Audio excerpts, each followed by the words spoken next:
All right. Hello, hello, hello. How's everybody doing? It is Tuesday, which means we're doing a live stream, and we have a lot to talk about today.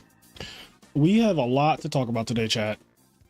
We have a lot to talk about today because Konami will stop at nothing. They will stop at nothing to take away people's fun, but that's fine because Edison wasn't started by Konami. Okay, so we have 22 players tonight. Single elimination bracket. Winner gets $35. Second place gets $15. I'm giving out $50. And what I'm really doing is all the people who donated money last week so that I could go to nationals, I'm just giving that money out as prizes in the locals. So thank you guys so much for, you know, trying to get me to nationals and everything, but I genuinely did not really want to go to that event, and I'm glad that I didn't, because that event was a shit show. It was an absolute shit show from what I understand, especially for the people who went to play hat, because they got fucked the hardest. Like literally, I cannot imagine traveling to nationals to play in a hat tournament and getting fucked as much as they got. Like, it is not even real how bad the hat community got destroyed for no reason. Like, those people did nothing and they got absolutely ruined. We're gonna do a live reaction to this video here by what is it, Max Immature Zarin, who breaks down all the drama that happened with the hat format tournament on Sunday, because it wasn't even fucking hat format. First of all, like, we could just start there. It just was not hat, period. Like, it just was not hat. Like, they literally just didn't get to play hat. So that's we're gonna talk about that. We're gonna talk about this, where Konami is once again doing time travel instead of time wizard, which means that they're trying to enforce these like advanced rulings with errata, so Goyo Guardian doesn't work and all that stuff, like that whole thing. But let me just get into like a duel, I guess, like watch a duel or whatever, because I guess that'll also be happening in the background. We have the reigning champion from the last RBET right here, Igera, Sasha Egger. This is literally him right here. And weirdly enough, I've known this person for years, but I didn't know that Sasha Egger and him were this, like, I didn't connect the online name to the person. And he's been a part of my Discord and has been supporting the IMNerd like podcast and the brand for honestly years, I feel like. So shout out to him for winning the RBET in Indianapolis this weekend. Also shout out to E3 Yugioh for hosting a successful real Edison tournament over this past weekend, because I feel like going forward there's going to need to be a lot more of that going on. But yeah, this is just, I don't even know where to start, chat. Like, I'm just so annoyed. I'm so annoyed, chat. Let me read some of you guys' message. How's everybody doing now? How's everybody doing? It's Tuesday.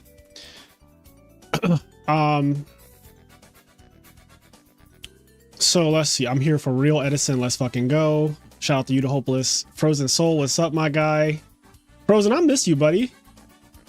I don't know what the next event you're going to is, but I'm going to RBT Chicago in September, and I'm going to this event, the Midwest Edison Clash. I'm going to this as well.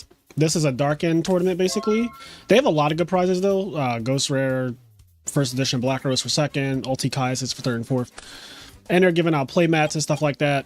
So I'm going to this in August. This is what's the exact date? Do they have the date on here? I have to pull up the thing, but hold on. Let me pull up the exact Midwest Edison Clash document.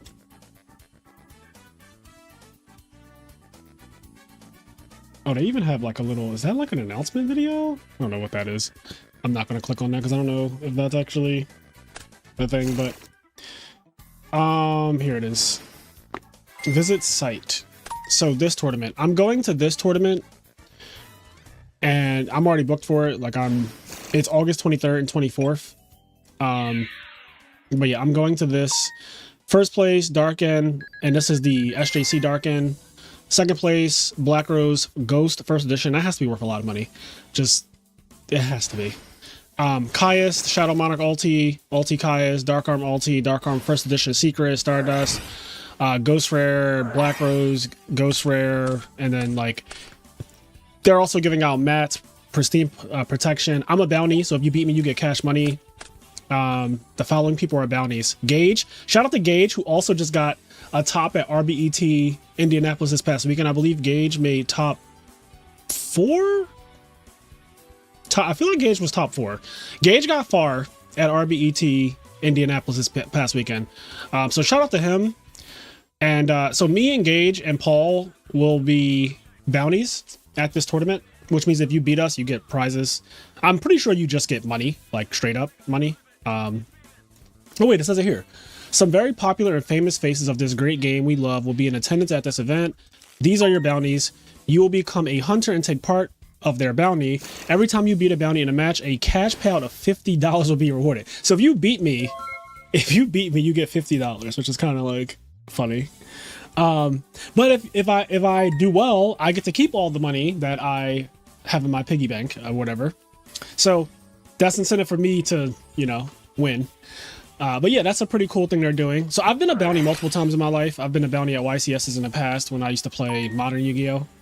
I actually have the lanyards. I still have like my bounty lanyards somewhere.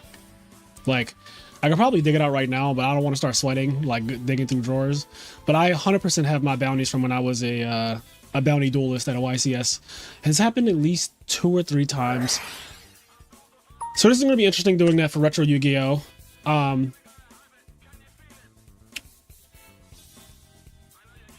Oh, TJ is going off. What's the problem, my guy? Why are you so angry?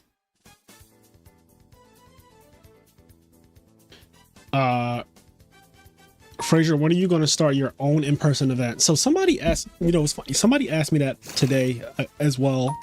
And obviously this is not like a surprise. There's been multiple people asking me, when am I going to start like a tournament series? And I don't know, because like, obviously there's a lot of work that goes into doing that. And a lot of stress that comes with it. And I don't know if being a tournament organizer in person is my calling. I'm not the most friendly person. You guys love me for whatever reason, but I am not friendly. Like I am just not. And I could see myself being more like a Jim McMahon, if you know who that is from ARG. He's the owner of ARG. I can see myself being more like Jim, where I'm just a no nonsense kind of guy. Like I'm not going for any of it. I'm not going back and forth with anybody. I just can't do it. So I don't know if being a TO is my calling. Shout out to all the people who host in real life events. You know, you guys have patience and all that good stuff. I don't know if that's for me. Maybe one day in the future, who knows? I don't even know what I would fucking call it. The IMNerd Circuit Series or something in honor of ARG. Maybe something like that. IMNerd Circuit Series. But yeah, I don't know. I don't know about all that. But yeah, right now we have the reigning RBET champion, Igera, Sasha Egger. He literally just won the RBET, what, 2 days ago? Literally 2 days ago? Yeah, 2 days ago. He just won the RBET 2 days ago, and he's playing in my tournament. So long-time supporter of the channel, long-time supporter of the brand. Igera admitted defeat. Damn, Heraclinos was too much. How to get on Frog Discord? I don't know. Is there a Frog? I'm sure there's a Frog Discord out there. Is there some lore I'm missing with Keegan? I don't know. TJ and Keegan, I guess, have some kind of beef. I'm not really sure what that's about. That is not my, I don't have that beef. I'm not really sure what's going on. The community needs you to host events instead of Keegan. They'd be better. I feel like Konami up my own ass. Huh? Sasha Goda, he smoked me in Swiss. Oh, you'll be at Chicago? Okay, so we'll see each other at Chicago, Frozen Soul. Shout out to Ryanide. Congrats to Ryanide for topping the RBT as well. He's going to be on Teach Me How to Cook soon. Yeah, Gage got top 4. Thank you for clarifying, Dennis. He lost the mirror match.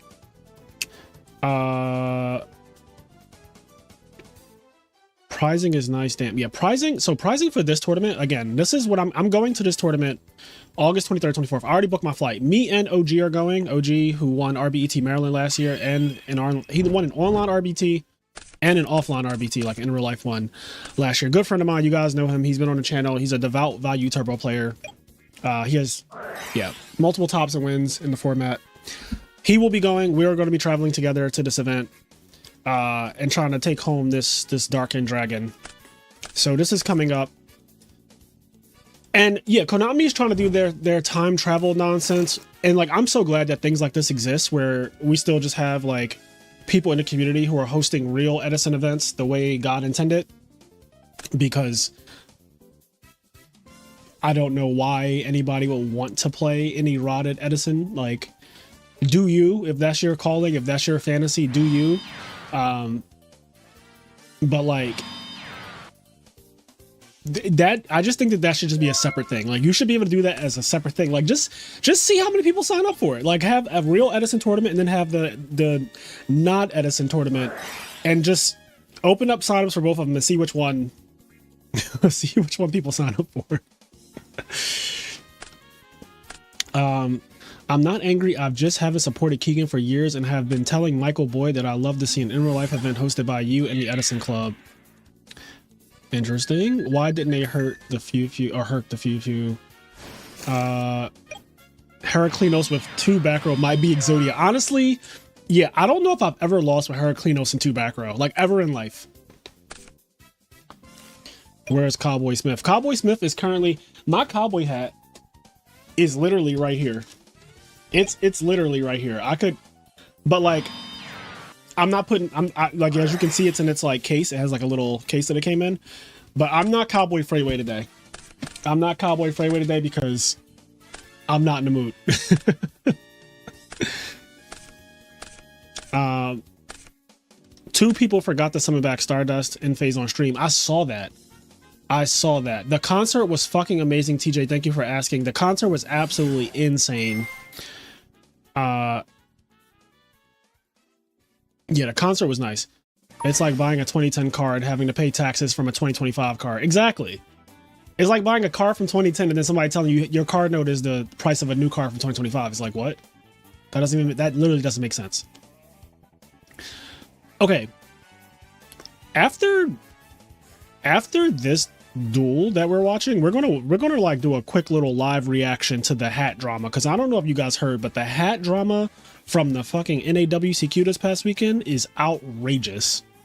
Also, bro, they ruined the hat people so deep, like for no reason. Like, they ruined them so deep. If you guys remember, the hat community, they were supposed to be playing for an Exciton night. They did not get to play for an Exciton night. Instead, they ended up having to play for a Darkened Dragon, which is like cool, you know. I don't know why the hat community would be playing for Darken's not even fucking used in hat format. It's not even used. Like, Darken is not a hat format card. Like, people, like, if you look at a hat format extra deck, Darken is rarely ever in it. Darken is not some hat, like, it's very clearly an Edison card. I don't know why the 5th or 6th pot of greed was given out to the Edison people, but like, Edison played for pot of greed for the, I don't know how many times. It's just all crazy. But yeah, we're gonna watch that video real quick. I have it on 1.5 times speed so we can go through it together, but the hack community got ruined.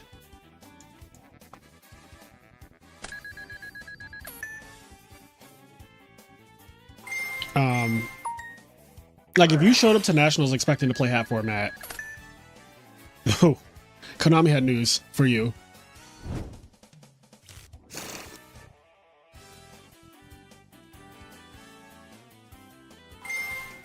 That was fun. Just wanted to give you props. What are these? People have like crowns. Oh wait, you put that crown. That's an emoji. Okay, I'm trying to keep up with chat right now. But shout out to everybody. Also, what's happening here? Oppression trap stun happened. Now Heraclinos is happening. Oh, this is really bad because now you can't special summon, but he has a Herc out.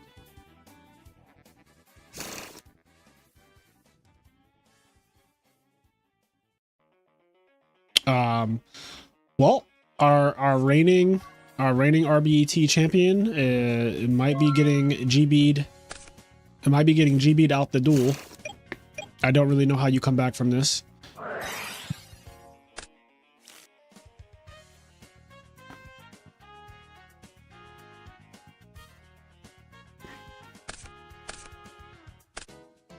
Yeah, I imagine a lot of people actually wanted to play hat format, and that is not what they got.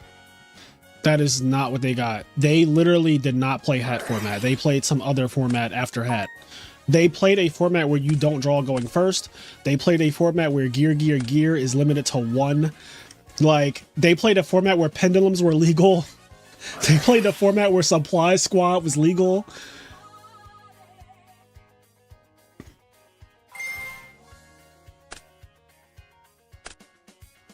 Like the Edison, the Edison Ultimate Time Wizard was just a regular thing, except, they put out another pot of greed for some reason. And then they had a Dark End, which I feel like the Dark End was low-key supposed to go to... I feel like the Dark End was supposed to go to, like, the Edison people. Because it just makes sense, right? Like, Dark End Dragon.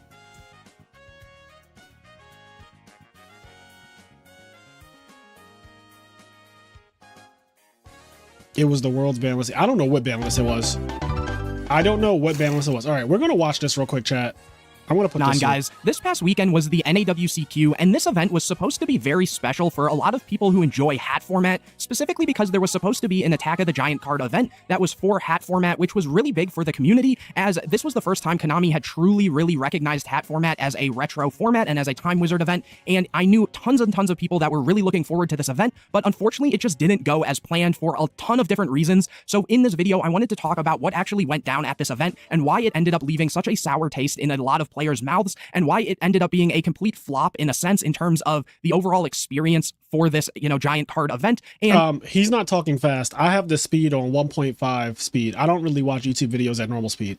I pretty much always watch them at, like, I don't know, something faster than normal speed. Yes, there was, a lot of players who were happy to just play in it, but at the same time... Is it too fast? Can you guys not understand him? I can understand him perfectly, but I'm also a Philadelphian on the East Coast. I speak really fast. So him speaking fast is just normal to me. There were so many different things that occurred leading up to it that there was just, again, a lot of drama and a lot of problems that took place with this event. So anyways, I wanted to just talk about it, but in order for that to happen, let's go back to the start when they first announced this event. So as a lot of you guys may know, about a month before the NAWCQ, Konami had updated the whole event page and kind of talked about what Time Wizard events were actually going to be taking place at the event. And in that, they had shown that the Attack of the Giant card was going to be the April 2014 format, which is obviously hat format. Yes, April 2014 is what it was marketed as, is what was in the NAWCQ FAQ, like April 2014, which is very clearly hat format. Everyone who's played Yu-Gi-Oh knows this is for the giant card, and then the Ultimate Time Wizard, which they had said they were going to be doing obviously an Edison event, but they didn't actually say it was the Ultimate Time Wizard until I think it might have been like the week of or the week before the event, so that even came out later than this. But in general, they talked about hat format being for the giant card, and then them also doing other events, for example, like pods and stuff for Edison and GOAT format as they usually would.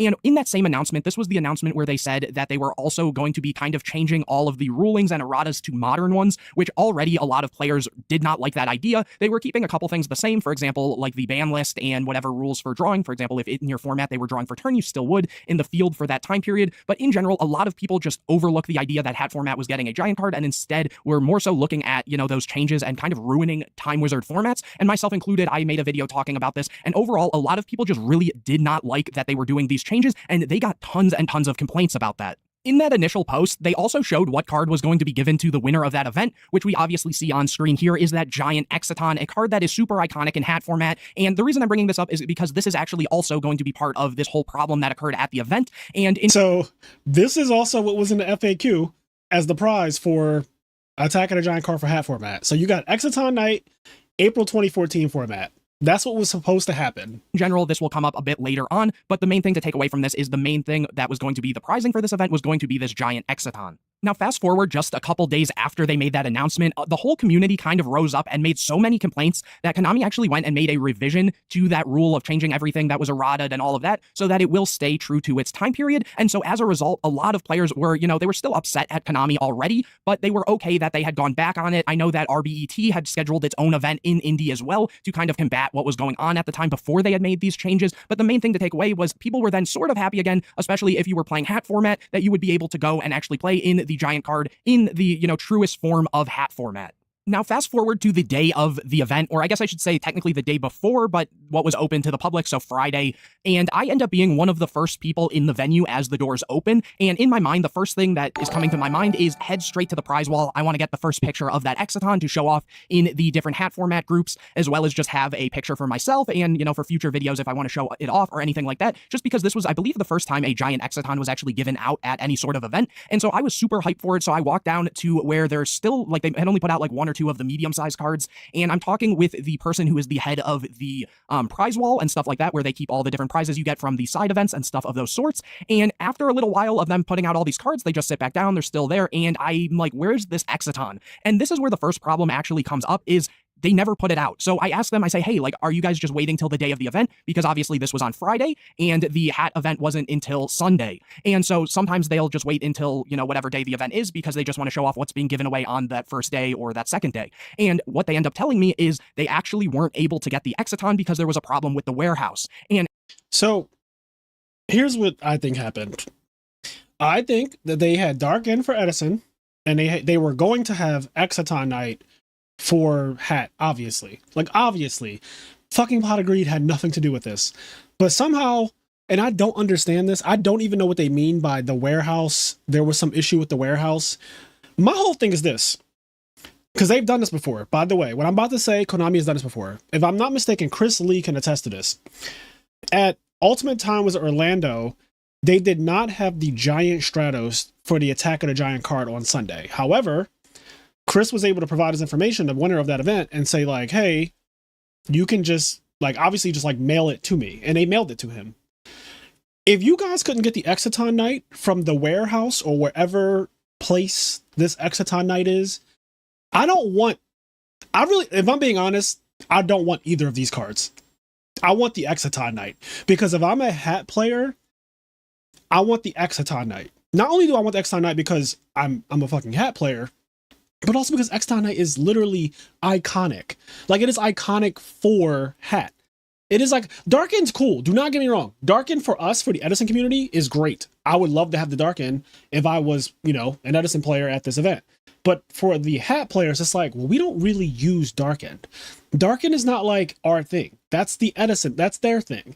We want the Exit. Can you just mail me the Exciton night, please? I don't want this. I don't want the pot. I don't want the Darken. I'll take the Darken if you cannot mail me the Exciton, but I don't know why you can't mail me the Exciton when you have precedence of mailing giant cards out in the past. Literally this year.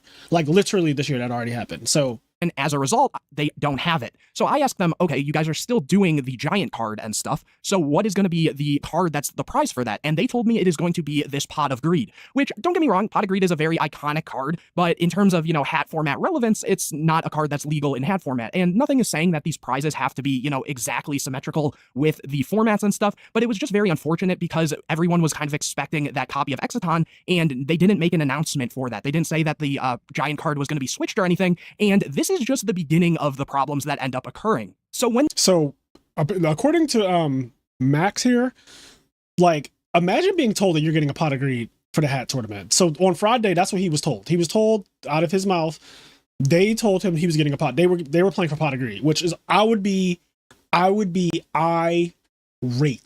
I would be irate. I would honestly be irate if I got the pot, or I was playing for the pot for Edison or for hat.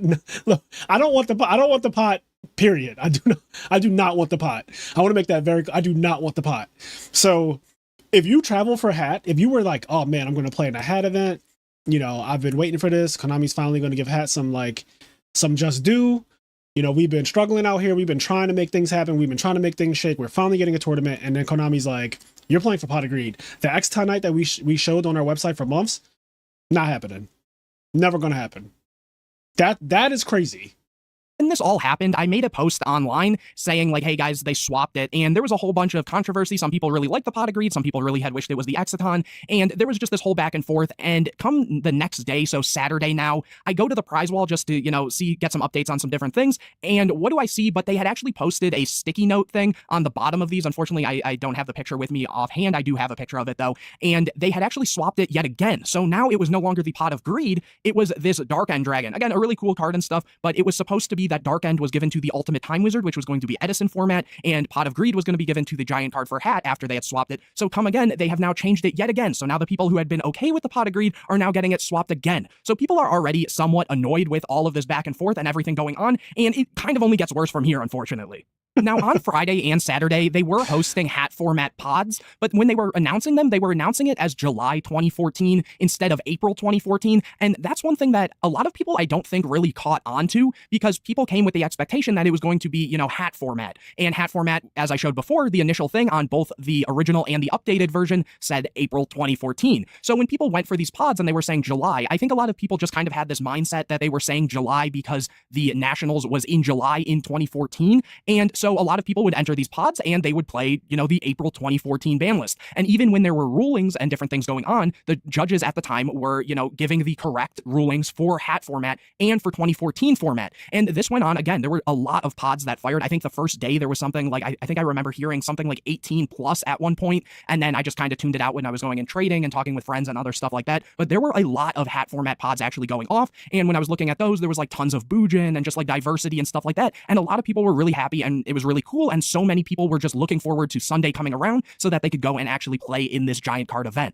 Now, despite them changing the Giant card twice now and everything else that was going on at the event with, the weird little thing, them calling it July 2014 at the pods, even though everyone was playing it as April 2014 as hat format, there was still, everyone was doing all right. They were looking forward to that Sunday event. And at the end of the night on Saturday, I go and I just wanted to confirm some rulings and stuff with the person who was going to be overseeing the event, just so I could make sure that the rulings and stuff were correct, because I had a lot of people messaging me just wanting to confirm that as well. So I go and I talk to a judge and they direct me in the direction of the person who is going to be overlooking the whole event. And as a result, just to, show on the screen, I talked about a lot of these cards. And for example, I talked about, the field spell rules and, how it works with one activated, one set. I talked about artifacts versus dimensional fissure. I talked about, Valor and when its effect is going to, finally resolve. Is it the end phase or the end of turn? I talked about Skullmeister and Turtle in end phase and, the rulings with like Teus and Marksman and DD Crow and any of the Atlanteans sent for cost. And I just kind of went through a couple different scenarios. I know we talked for probably like 20 or 30 minutes just about different hat format rulings, and just to kind of confirm that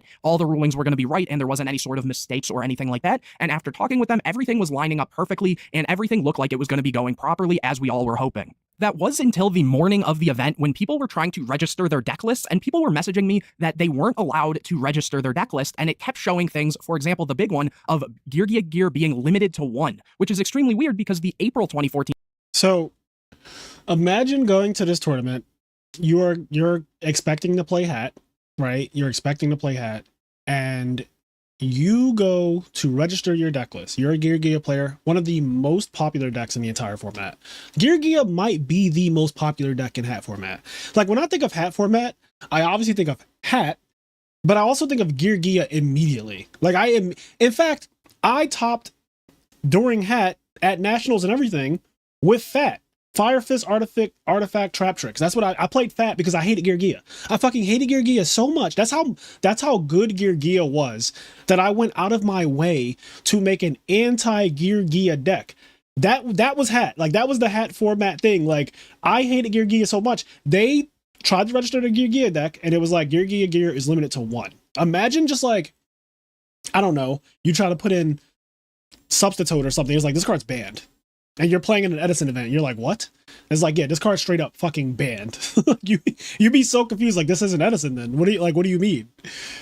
ban list still has Yugioh gear at 3. And besides that, there wasn't many other changes from the April and July ban list, especially in the decks that were being played that would have really been noticed in any sort of capacity. And so it kind of became a little weird. And after looking into it a little more, it turned out that that little bit of mistake that they were saying with the pods, how people thought it was just going to be, because of the NAWCQ took place in July, it turned out Konami actually switched their mind without telling a single person that they, instead of doing the April 2014 ban list, was instead going to be doing the July 2014 ban list, which is the the ban list that took place right after the NAWCQ, so it's right after hat format, and one of the big changes on that obviously was Yugioh. So Yugioh, which is one of the best decks in hat format, now is taking a major hit, and there was a couple other small changes on the July ban list, for example, Rhoda going to 2, Goyo Guardian being unbanned, I believe Mirror Force and Dimensional Prison both went to 3, I forget if there was anything else, but like those were like really the big standouts and relevant things, and that switches up a lot, because now people were at this event, some of which probably intended to play Yugioh and stuff, and that just wasn't going to be possible with Yugioh at 1. It completely kind of... Imagine going to a tournament and you're told this is hat. It was literally marketed as April 2014 format on their FAQ twice. They updated the FAQ when they pulled that time travel stuff. They update, so they put out 2 FAQs. One of them that had the time travel stuff, then another one recanting all of that. But both of them said April 2014. So that's hat. That's like real hat. That's Gear's at 3. Mirror Force is not at 3. Deep Prison is not at 3. Pendulums do not exist. They're not a thing. Supply Squad's not a thing. Like Goyo Guardian, like what are we talking? This is a different format. This is literally just a different format. Like, it doesn't neuter. Players found out literally right before the tournament. As they were trying to like register, there's like, why is it not letting me register? Like I'm playing Gear. Why can I not enter 3 Gear? That is like probably the first card I put on my list, like Gear Armor, Gear. I play 3 of both. Arsenal, armor, like all of that. You go to put in Gear, and it's like, you can only play 1 of this card. So you go up to the scorekeeper or whoever, you're like, hey, something's wrong. It's telling me that Gear is at 1. And they're like, oh no, it's correct. You're playing July 4. It's like, no, we're not playing July. We're playing April. This says April. This says April. So that's the deck, but it takes a huge consistency hit, and this is kind of like the heart and soul of the deck in a lot of cases. As a result, people were pretty unhappy with that, but a lot of people traveled to this event specifically to play in the format, and with it being somewhat similar, like for the most part, I would say, a lot of people were still okay to play in this event, so a lot of people, some of which maybe had Yugioh, maybe swapped into a different deck, or the people who were playing other decks sort of just, went with what they were going to do already, and everything for the most part should have gone fine. That is until they were about to start the event. Now, take in mind, they put up pairings for round number 1, and everyone sits down in front of the opponent, and about 10 minutes before they start, when everyone is seating, waiting to get, instructed to begin their games, they start going over a few little things. That being some of the rulings that were common during this time period, and some of the changes that they decided to wait until the event actually started to actually tell people. So besides the ban list being changed, they decided for the rulings, they are going to be doing Valor goes until the end of turn, not the end phase. So different from what they had ruled the night previously when me and multiple other people had gone and asked. They ruled that Skullmeister, importantly, again, during hat format could activate during damage step. They ruled that this is not the case and this card cannot be activated during the damage step. Same with Bujingi Turtle. They also ruled that artifacts that are set and destroyed as spell and traps will get banished off of Dimensional Fissure. And these are all very big changes, especially because people had already submitted their deck lists. So, if they were playing these cards for their intended purposes, they are now sort of dead cards. So people assumed, okay, that means we can swap them out or something because it was ruled differently the day before. And again, in those pods, they were running normal hat format. So we've had multiple problems. But, people have sort of adapted, but now they're getting hit with things as the event is starting. As a result, many people asked, hey, can we swap these out, because of these rulings, and they were all told that they are not allowed to change their deck list. So take, for example, a deck like Evil Swarm that might be maining Skullmeister for the hands. This is now a much, much worse card. Don't get me wrong, it definitely still hits a lot of things, but the damage step interaction is extremely important. Valor got a huge buff by lasting till the end of the turn, and Bujin takes a very hard hit in Turtle not being able to activate in damage step, so that deck loses a lot harder to the hands and things of those sorts, which is starting to kind of sound like when they had originally announced this whole event and said that they were going to be going with modern rulings. So it's almost like they told us what we wanted to hear, that they were switching it back, so we would come enter the event, and here we are now back to what they originally wanted. Oh, but that's not the end of where this ends. They hit us with, not only is it the July, ban list, not only is it some of these rulings are wrong, but they're actually going to be doing Master Rule 3. So what does this mean exactly? This is wild. It's already too much that they're literally like, these cards don't work the way they worked back then. Like Skullmeister is literally ass now because you can't use it in damage step and all that other stuff. Like the Valor going till the end of turn instead of like going to end phase and all of that. All of that is already just too much. Imagine telling you that your master rule is not even the same, because this is about to get outrageous. That means that both players can control a field spell, so it's a lot harder to kind of out the opponent's field spell in a sense, because during hat format, both players between both could only control one active field spell, but that also meant that the turn player, if you start the game out, will not draw for turn, which is a... So, like, guys. Oh my god. Imagine fucking playing in a tournament and they tell you you don't draw going first out of nowhere. Like, I understand the people who sign up to play in those types of tournaments. I don't know who they are. The modern players, I guess. But like, retro people don't have this problem. That's not a thing. Like, we draw going first. That's a part of our fucking world. That's just how it is. That's the world we play in. Imagine they're just like, yo, guess what? Guess what? You're also playing a master rule that just did not apply to your actual format. So now you don't draw going first. Now both players can have field spells. It's just like completely different. Like Gears at 1, Skullmeister and Veiler work differently, D Fisher works differently. Like it's just all over the place. You're now playing some fucking Frankenstein like hat plus July format thing. Like I don't even know. Huge thing, because certain decks, you know, they play in a way that they need that extra card. It means going second gives kind of an advantage in a sense for certain decks. And, you know, a deck like Spellbook that sometimes really needs all its cards in its opener, or, you know, some of the even the trap heavy decks that sometimes would prefer to have like a full amount of cards, doesn't really do as well. And even a card like Card feels a little less good when it's basically just breaking even in a sense if you're comparing it to when you would usually go and draw for turn, because after you would card, you know, you would get rid of it and draw 2, and now you're at 6 cards, which is kind of defeating the purpose of it plussing. Sure, it's going to cycle through your deck, but it kind of takes a little bit of a buff or a hit there. My apologies. Like it becomes a little bit worse. That being said, the other thing was this starter deck right here, the Space Time Showdown starter deck, was also technically legal for this event. Crazy. This is a pendulum. This has fucking pendulum monsters in it. This has pendulum monsters in the chat. This has pendulum monsters in it. This has pendulum monsters in it, bro. What is happening? Master Rule 3, a fucking complete different ban list, different rules, and a pendulum deck. A fucking pendulum deck. And so it means that in theory, you may have sat across from an opponent and they could have gone and pendulum summoned, which, you know, feels a little weird in hat format, given, you know, that's not really how that Let's works. Just do whatever and the fuck even then, we this want. starter deck, again, no one played this, but it technically could have come up. The other thing to keep in mind is this starter deck had some cards that we had never had before. So for example, if we go and hopefully this will load, cards like Supply Squad would have been legal because this card was introduced in this structure deck. And this card is actually just crazy. I'll click on it. Hopefully it'll pop up. Supply Squad is unhinged. If people knew about these changes before the tournament, they could have zero diffed and won this event. They could have zero diff. Bro, the people who entered were basically playing like the decks that they thought were going to be like you showed that with a hat deck. You were not expecting to play pendulums. You weren't expecting to play fucking Supply Squad. You weren't expecting to play Master Rule 3. You didn't build your deck to go first and draw 5 cards. You you didn't put fucking Skullmeister in your deck to have him not work in damage step. You didn't expect Veiler to get nerfed. Like, so many things. Bro, this is literally a different tournament, a different environment. Supply Squad and Pendulums being legal is diabolical. If my opponent Pendulum summons on me in hat format, I am flipping the fucking table. I'm flipping the table, bro. I'm flipping it. I'm flipping the table.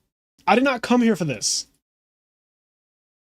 Up. It says once per turn, if a monsters you control is destroyed by battle or card effect, draw a card. So, you know, this would have been a crazy card to have in that event. But again, they told everyone as the event was starting, and they didn't allow anyone to go and actually swap anything out. Now, the one good thing about this, at bare minimum, is they stopped it at this starter deck and didn't move it any forward, because the time period in between, you know, original hat format, what we all know and love, versus the next format, Duelist Alliance, would have introduced Burning Abyss, Shadal, and stuff of those sorts. So at least they didn't have to deal with that sort of stuff in this event. But they just switched up so many different things that it wasn't even the same format anymore, and so many decks really took a hit, and there was just all these problems, first with the giant cards, then with the rulings, then with the master rules, and there was just everything for this event that was supposed to be so nice that everyone was looking forward to just ended up being a complete flop. Another thing that took place that I kind of wanted to mention as well is the judging for the event was actually very harsh as well too. I know that I believe it was top 16 or top 8. There was a player who activated Duality, and there was unfortunately a card that was upside down in their deck, so it got kind of shuffled upside down instead of upright forward, and as a result, the judge was going to give that person a game loss, even though it was their first infraction in that event. Keep in mind this was single elimination, so that puts them one step closer to actually going and getting eliminated from this event. That person got it appealed, and the head judge of that appealed and said that they were ruling with the judge who originally said it and giving that player a game loss, which honestly, usually that would be something like a warning. So it's kind of crazy, you know, again, for a first infraction, that they were just being so harsh on the players. And okay, so I don't even understand this. Like, I play Duality. I reveal 1 card. I reveal 2 card. I reveal third card's upside down, so I turn it around. And they give out a game loss for that? That just seems ridiculous. Like, I'm not perfect, and neither have any of my opponents been perfect. But like sometimes when you shuffle, there's a chance that shit just sometimes ends up upside down. Not intentionally, but like a game loss is crazy to me. Like, what do you think that I can do with an upside down card? What kind of magician do you think I am that I can, like, what am I doing with this upside down card? Please show me what I was about to do with this pot of duality on this one upside down card. Like, what was I about to do? Like, what sorcery was about to happen with this upside down card? Like, I just want to know what this witch hunt is about, because this is a witch hunt. Like, upside down card equaling literally a game loss is like really harsh, in my opinion. I just think that that's a bit ridiculous, because I've literally had people draw upside down, then they have to like turn their deck around and all that shit, or like they're like, oh, like when they search their deck, they like, oh, this is up, they like turning cards right side up because they're noticing like I'm going through, my malicious is upside down, or like, I don't know, my diva's upside down or something random. But like, never have I been like, yo, let me call a judge and get this guy a game loss. Like, should I be fucking doing that? Should I be calling a judge on my opponent when they start turning their cards upside, like right side up? Like, I don't, like, what's going on? Like, what is going on? So I don't know. I don't know what magician they think entered their tournament with this like upside down card magic. I don't know what you can really do. Poke Dad Steve, thank you for the sub. If somebody knows, like, if you guys know sleight of hand or tricks that you do specifically only with cards that are upside down, please tell me, because I'm very confused on why this would be such a huge deal. Like, I get being like, okay, you're getting a warning. Please make sure that all of your cards are right side up. Fair. Now I'm going to be extra diligent that all of my cards are right side up, which like normally people are. Like, I don't think people naturally want cards upside down. But like, game loss in a single elimination tournament is fucking crazy. A game loss for that is crazy when a single elimination, bro. That is insane. So yeah, I don't really get that.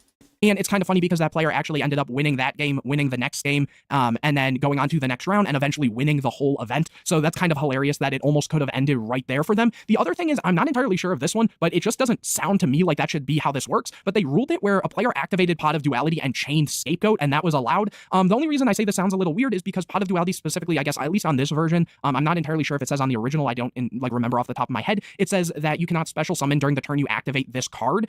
So they activated and chained Scapegoat, which obviously special summons. So that feels like it shouldn't be able to activate. If someone knows better than me, feel free to comment on that. There's no fucking way you can play Pot of Duality and chain Scapegoat. What? There's no way. There's no way.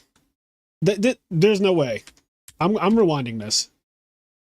Pot of Duality specifically, I guess, at least on this version, I'm not entirely sure if it says on the original, I don't remember off the top of my head, it says that you cannot special summon during the turn you activate this card.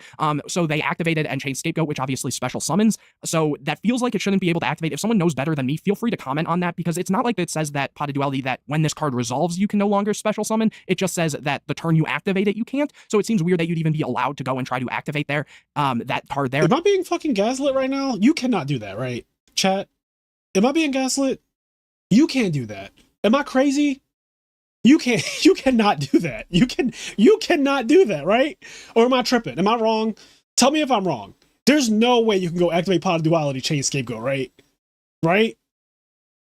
There's no way. There's no way. Yo, Marcus said you tripping is legal. There's no way you could do that. I played Yu-Gi-Oh for a very long time. There's no way you can play Duality and chain Scapegoat, bro.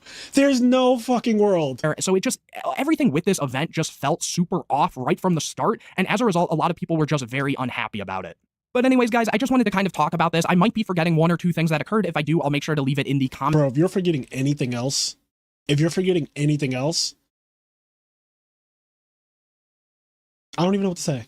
I'm actually speechless. Like, they literally... the hack community just got ruined this past weekend, and I don't even know what they did wrong to deserve all of that. Like, they got smoked, and I have no idea why. So yeah, and so it's crazy. They do like this bait and switch thing for the hat tournament. They do a bait and switch with the giant card. They do a bait and switch with the actual fucking format you're playing, because you're literally not even playing the same format. You're not playing the same master rule, apparently. Nothing is the same. So you're not even playing hat anymore. You're just playing whatever they said you're playing. That's crazy. And then, like, here comes today, and we get this. This is the other thing that happened. So Epic Cards and Games, which I believe is Oscar Zelaya's local, says, hello duelists. Yu-Gi-Oh! Tournament format update. According to Konami's official operations document for Tier 2 events, the Time Wizard format is no longer recognized as an official tournament format as of July 10th. So that was 5 days ago. It has been replaced by the new Time Travel format for Tier 2 plus events. As a result, we are updating our weekly tournament schedule effective, and then like they're just saying this is for their local. So this part doesn't really matter for like us who don't live in Texas or whatever. But yeah, so they're doing time travel, and I guess they're forcing OTS stores to do time travel now. I don't know. I think I saw another document on this. Oh, here's Loomer, who also topped he topped the Ultimate Time Wizard this past weekend. He topped the Nationals Ultimate Time Wizard. Which by the way, can we just talk about this too? There were 2 tournaments this past weekend for Edison. There was an Ultimate Time Wizard and there was an RBT, and both of them had over 200 players. And I'm really annoyed that last year we could have had a 500-person tournament if there wasn't literally a cyber outage that like affected the entire fucking world the exact weekend of Nationals last year. Like if you remember, there were a lot of flights that got canceled last year and a lot of cyber outages in like the airlines, and it was a mess. It was a fucking mess. Basically, if you weren't at Nationals on like Friday morning or Thursday, you just weren't coming. Like you were not flying to Nationals Friday afternoon. That cyber outage just like knocked everything out. People couldn't get there. James Ark is one of the people who I know, like his flight got canceled. A lot of people's flight got canceled. That tournament would have been literally 500 players. It ended up being like 466, which is still amazing, still the biggest tournament ever. But this past weekend, Nationals comes around again. And instead of having what would have been the biggest retro tournament ever and broke the record from last year, we have a segmented fucking 200-person tournaments happening where the RBET and the Ultimate Time Wizard. Now, when Keegan did the RBET, there was no Ultimate Time Wizard. And honestly, I don't think they were intending to do an Ultimate Time Wizard because clearly they had thoughts of changing the entire format to time travel. So they were like not intending to do it because they didn't announce it. They didn't announce it until literally weeks after the RBET was already announced as an emergency for people who had already booked to go to Nationals to play Edison, and they got kind of fucked by that. And so now you have these 2 events happening at the same time. And I'm pretty sure the RBET had more people this past weekend. Like, I'm pretty sure. But yeah, it was just a mess. And I'm honestly, guys, I hate to be the guy to say, like, I told you so. I'm really glad I did not leave my house this weekend. I am so glad I did not go. Because the RBT capped. So, like, by the time I would have even decided that I wanted to go to the RBT, it was already capped. That's one. Which means I would have been playing in the Ultimate Time Wizard. And playing for the 5th pot agreed, I'll pass. Like, I'll pass. I'll pass on that. Also, all that other drama, like, I'll pass on that as well. It just is too much. It's just too much. I'm glad that we still have the grassroots stuff where, like, you know, this tournament, like I said, I'm going to this tournament in August 23rd, 24th. My flight's already booked. I'm already there. Like, I'm going to this. If Southside Gaming in Florida, if they host another tournament, I'll be going to that. I'm going to all the real Edison tournaments.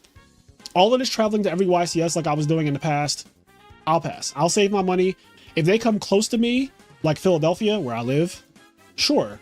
But if I gotta fly all the way to California and all that, and they're talking about doing time travel, I'm not doing that. I'm not going to, what is it, Anaheim this year or Santa Clara or whatever it is? I'm not going. I'm just not going. So yeah, this whole thing is just like, it is a rant, but I will be at this tournament. Also, I want to put this on screen too. So like Nick Collins, who's actually one of the TOs for this event, says in response to the Konami announcement, here's prizing support for the top 16 of our event. At the Midwest Edison Clash. So it's going to be Darken, SJC Darken for first, Ghost first, Black Rose for second, Ulti Kai says all that stuff. Then it says, on top of all of this, top 16 get a 2-player playmat. Pristine Protection has been gracious to sponsor this event with their highly sought after player packages as well. Top 8 will receive Pristine Protection's Elite Package, PP Calculator Case, Sleeves, Dice, Keychain, Pen, Decals. This is on top of like all the prizes above, by the way. And then it says the community wants this event, so our team of people are invested in making this event the best it can be. Registration and flyer will be in comments below. If this event goes well, I will host the same exact capacity event for Hat, Redo, and Goat. Let's do this. So, like I said, I'm already going. I'm a bounty, as it says right here. I'm a bounty duelist. I'll put this in the chat so you guys can like click this yourself. If you want to register for this, if you want to hang out in Ohio next month, I will be there on Friday morning. Friday morning I'll be there. Me and Gage, who just got top 4 at the RBET this past weekend, we're bounty duelists along with this guy Paul Hobbs. I'm not really sure who this is. Maybe I know his screen name, like his online name. I do not know who Paul Hobbs is though. But me and Gage and Paul are going to be bounties, which means if you beat us, it says a cash payout of $50 will be rewarded if you beat me, Gage, or Paul. So like there's money on it. Like just beating us gives you money. That's kind of cool. Like you get paired against us, you can get money. And if you don't, we get to keep the money. But like if you beat us, you get money. So I've been a bounty many times in my life, and it's kind of cool that they're doing that. So I will be at that event. Anyway, what are we watching here? Loomer, this guy Loomer down here, or Lemur, maybe, I don't know how you say it, but this guy also just got top 8 at the Ultimate Time Wizard this past weekend with Plant Frogs, I believe is what it's called. Playing Sphere of Chaos. Sphere of Chaos is a lot of money. It's only been printed once, I think.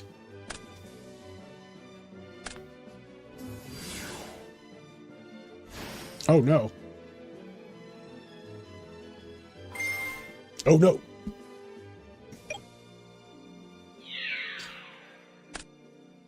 No one would have gone if it said July 2014. Exactly. Or people would have made decks and, you know, actually tested and stuff for July 2014 if that's what they so chose. Although I do agree that most people just would have been like, I'll pass. But telling people it's going to be April 2014 and then showing up when they show up, when hundreds of people show up to play, and you tell them like, hey, it's not that. We're actually playing toss format. Hooray, toss. We're playing toss.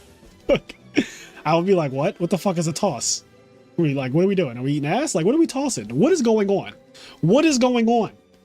I will be so confused. We're playing toss. It's not Edison today. We're playing toss. We're just playing toss. Salad, toss. We're just tossing today. We're tossing salad. That is what we're playing. We're tossing fucking salad is what we're doing. Sit down and toss some fucking salad. That's what we're doing today. You wanted Edison, you wanted Hat. Guess what? You get fucking toss. Go toss that salad like I told you to. That's what we're playing today. That's what happened. That's basically what happened. That's basically what happened. Like I'm paraphrasing, but that's basically what happened.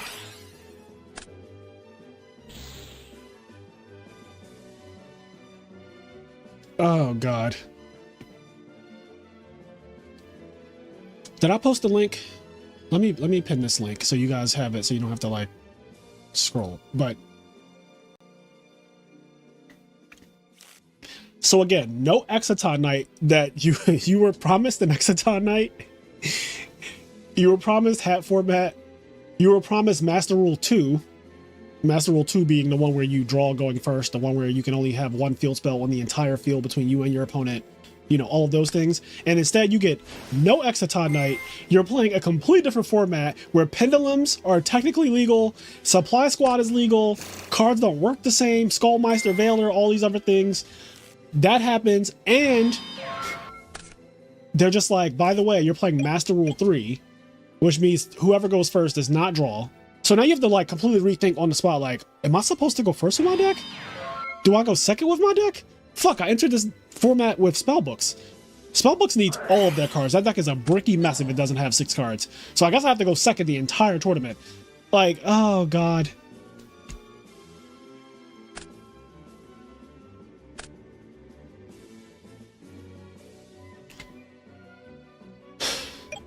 Yeah. Yep. That's what happened. That's what happened.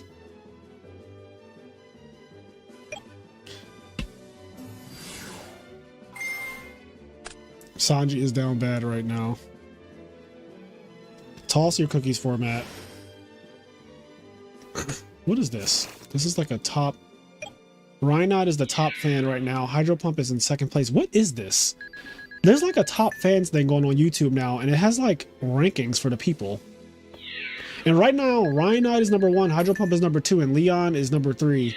But I don't know how you guys are doing that. Does anyone know what this top fan thing is?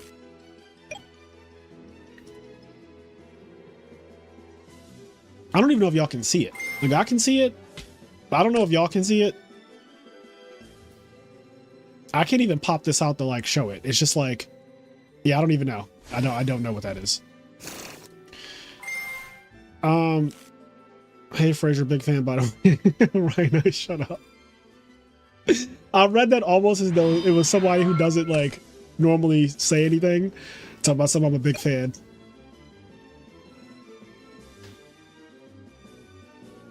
Oh god. Your Bricky spellbook deck against pendulums. There's probably watch time and interaction because I always tune in. Sorry, late to the party. This news hurts small locals the most. Half of the players want Edison. Half of the players want Edison 2. Some want the OG Edison. Will probably be Edison 2 from now on. Yeah, this definitely does hurt locals because I'll tell you this right now. I personally will not go to locals to play Edison 2. I will not be doing that. So already you have a person that I sometimes go to locals. Like me and Gary, me and OG, we sometimes go to locals to play real Edison. And I know he's not going because he's a value player. He's not even a Black Ring player. He's a value player. He's not fucking playing in that. And I'm definitely not going. Robin, great fellow. Thank you for the $2. Hey Fraser, big fan by the way. He won up. Are you the top fan now? Oh, Robin is the top fan now. He trumped Rhynite. That is hilarious. I'm going to give you a heart and a thumbs up. Thank you, King. But yeah, I'm not going to locals. Me personally, I will stay my black ass home where it's safe, and I will not be going to play Edison 2 at locals. Honestly, I was okay.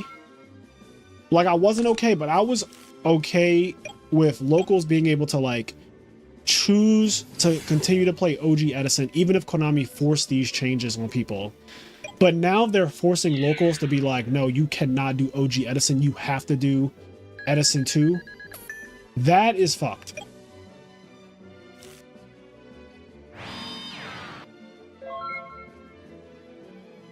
That, to me, that is really like, that is fucked. Do I get demonetized for cursing so much? Because I have a sailor's mouth. I don't know if YouTube hates me. I have no idea what's going on with that.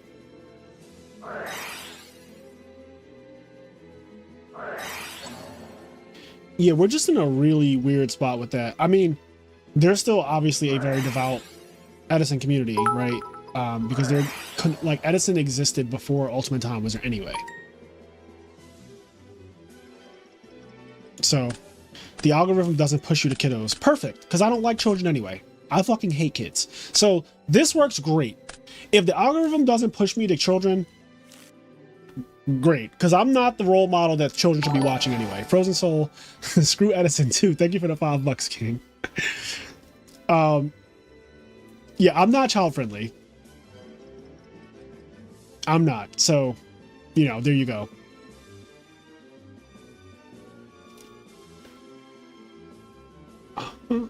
I guess, is that? I can't tell who's... Okay, that's Frozen Soul. So Frozen Soul, when I click on... So Frozen Soul's in first place right now, and it says, at I am Wish for Dan. So I guess that's like his channel's name or something? Or like his YouTube name? I think after the first 10 minutes or so, cursing shouldn't affect the channel negatively. All right, well, I curse in the first 10 minutes. I'll tell you that right now. I'll probably start my channel by saying, fuck, shit, bitch, ass. Like, that's honestly, you know, it is what it is. You think it'll cause cars to go down in value? I have no idea about the secondary market. I'm not really like, even right now, even in like real Edison, I'm not the secondary market kind of guy. Like, I know last year I was doing like market watches. Shout out to Phil Campa. But I haven't done that in a while, and I don't really like typically track prices of cards. Like right now, I know the hot thing is Sphere Chaos, but I couldn't tell you. Like, I don't even know what Ulti Caius is worth right now. Do you guys know? Like, what's Ulti Caius at right now?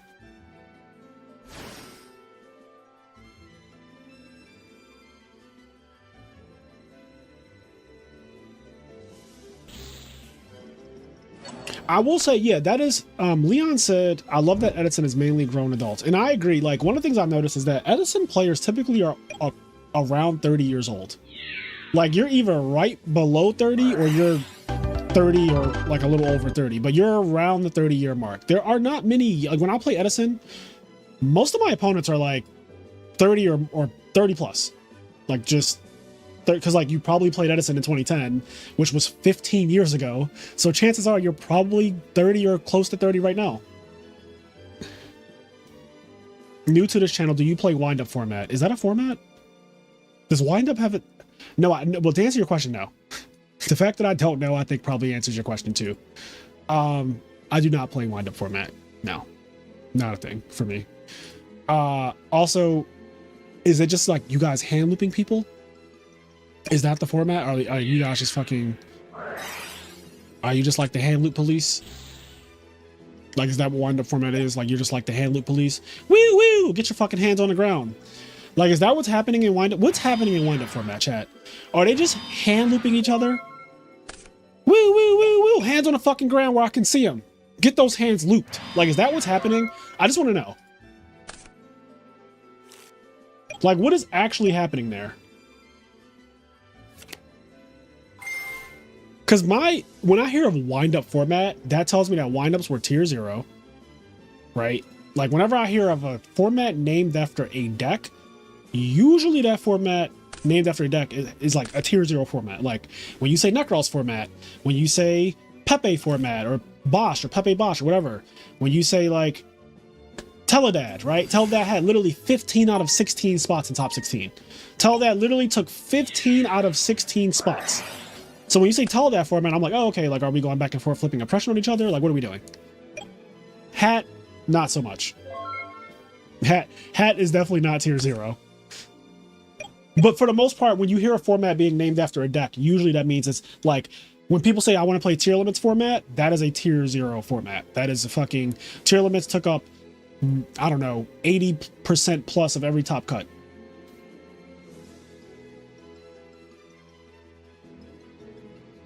So I assume wind-up format is like, wind-ups are tier 0, which to me sounds kind of miserable.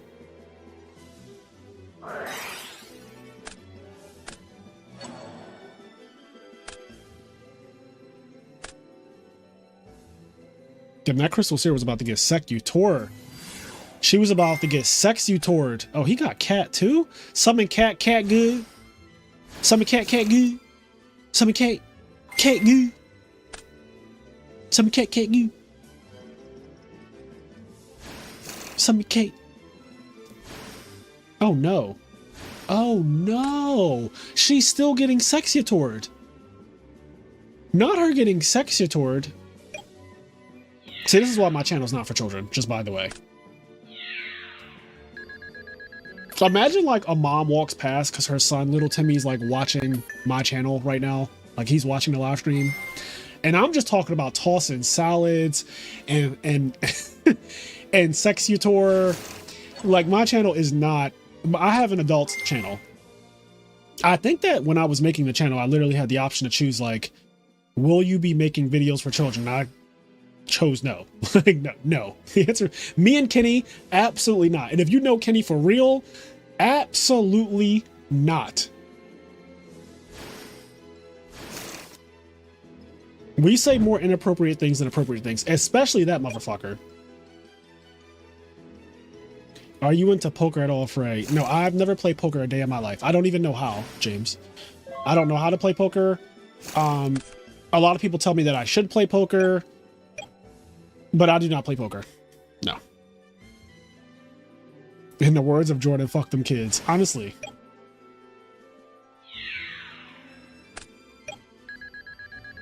A Heraclinos with no back row, meaning that it could have gotten Caius, but I don't even know if this deck that he's playing plays Caius.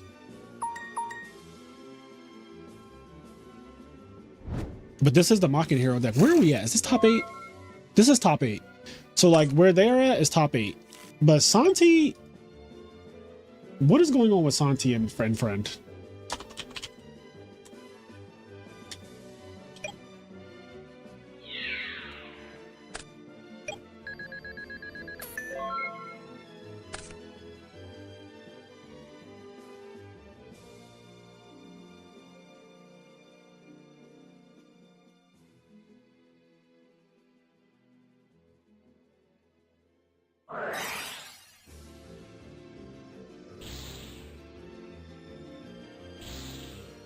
Oh shit, Miracle Fusion.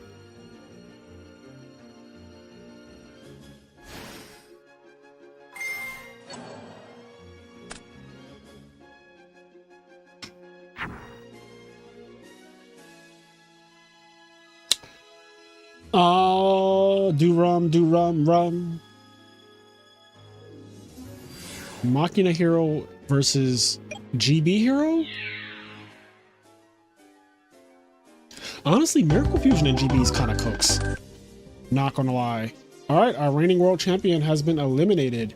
We have the reigning RBET champion from last weekend in this tournament. We have the reigning world champion. We have Loomer, who just got top 8 Ultimate Time Wizard. This is a pretty fucking stacked event. We also have Johnson Boss, who literally just won that match. Johnson Boss has topped several events with GBs. Moving on to top 4. Okay, I need to know what the hell is going on.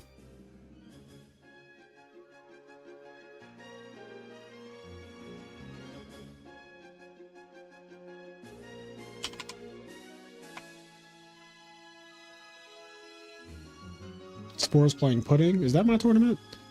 Oh, that is my tournament. Spores playing Pudding. Okay, I'm going to put that on because I definitely want to see that. And in the meantime, I'm going to look up.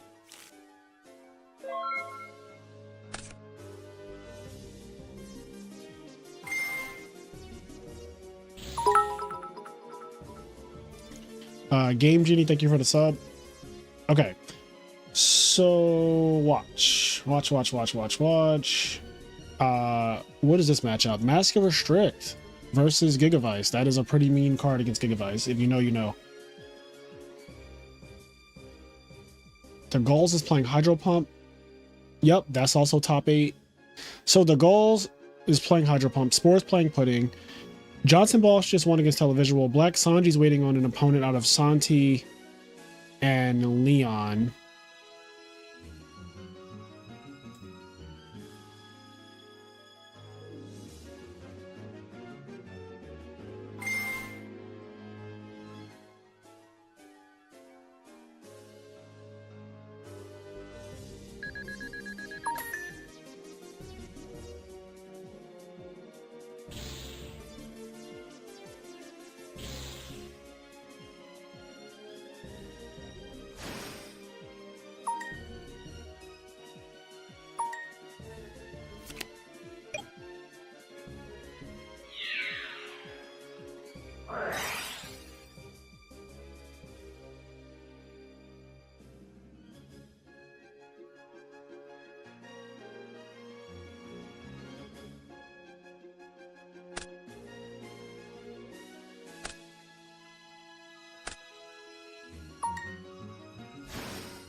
Okay, this is the other match that's happening. That's apparently these two are like in the slow school over here, just behind. So I don't know what's going on over here, like why they're taking so long. But they were this close to being DQ'd.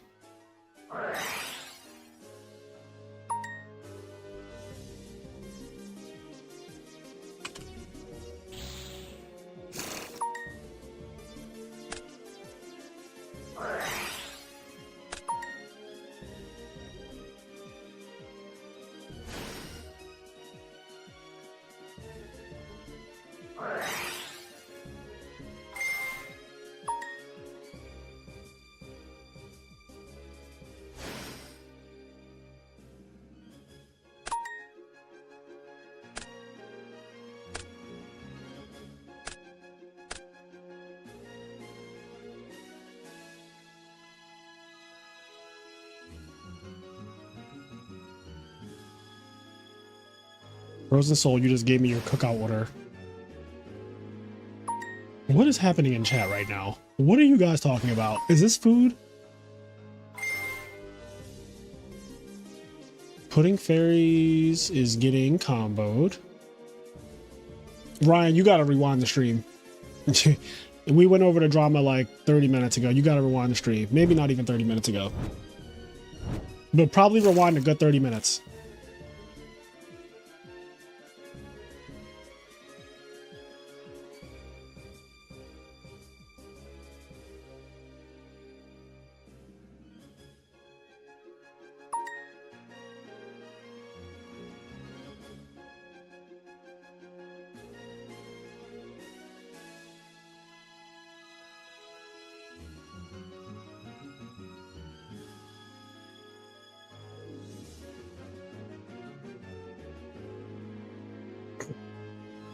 See, we don't have cookout in Philly.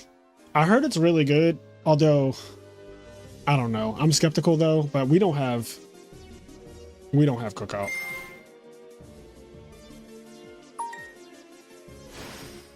Yo, is it too late to enter the tourney? Is it too late to enter the tourney that is currently in top 8 already? I don't know. Some people are in top 4. Let me look at this again. Johnson Boss is in top 4. Most people are in top 8 except this one match, which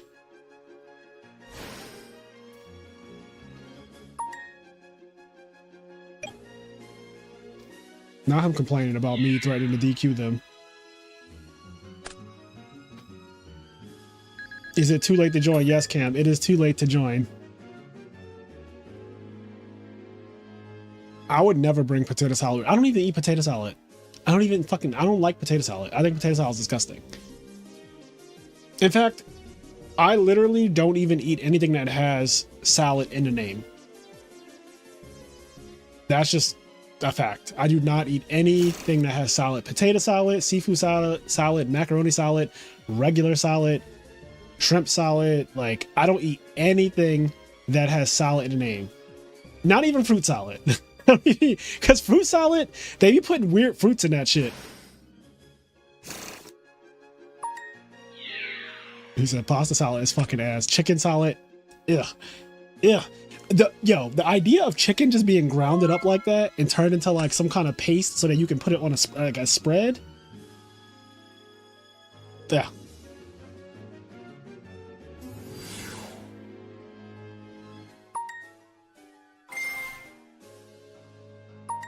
What's he talking about?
I don't like hummus.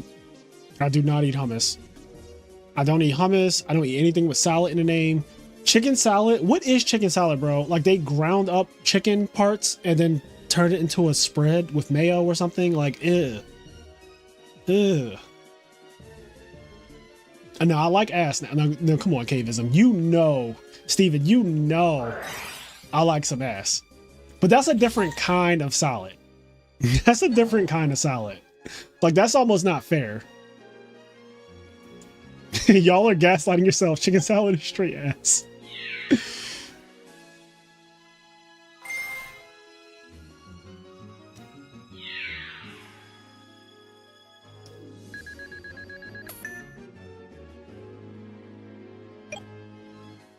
I have a handful of food takes that Mike Boyd has tried to cancel / remove me from the Edison Club.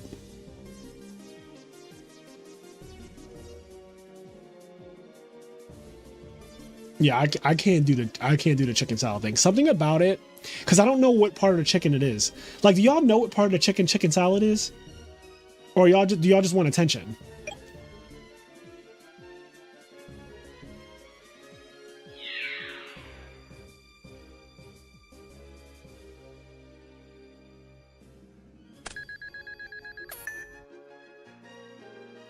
The part that chicken nuggets come from.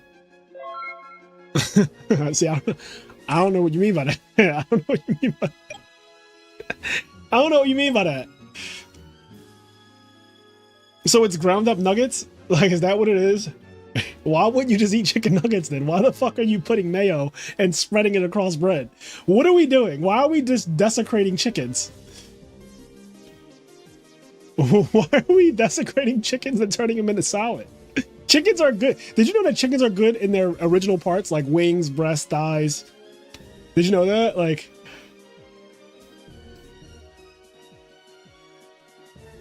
hey, Leon, if you don't fucking like it, then leave. As a matter of fact, I'm just gonna kick you from the server, bro. You can just go. You can just fucking go. Congratulations. You're the first person to ever be kicked from the IMNerd server.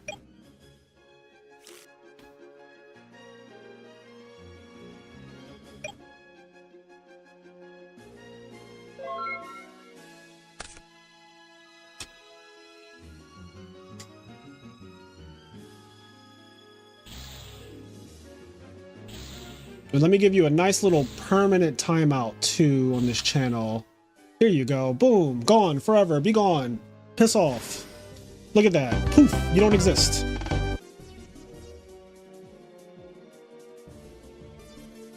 I literally tagged this guy and said, yo, are you playing? No response. Literally, minutes go by, no response. I then tag him and his opponent again. Are you guys playing?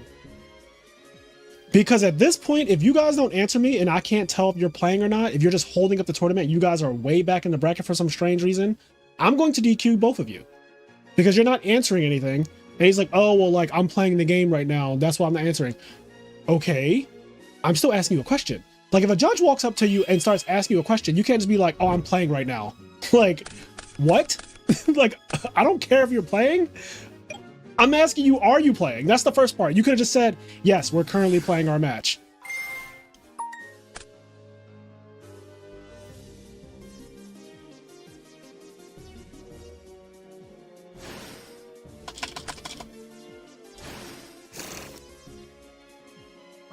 Like, absolutely good riddance.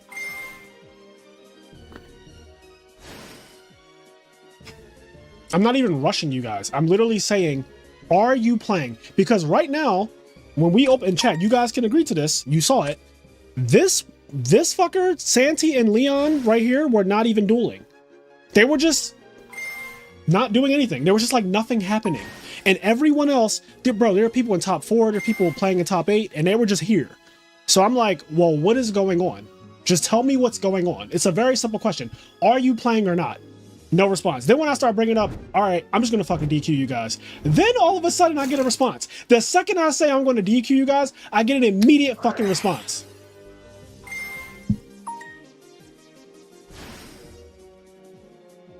Today is definitely not the day. Today is definitely not the day. It's not the day. It's really never the day. But today of all days to fuck with me, it's really not the day. It's really not the day.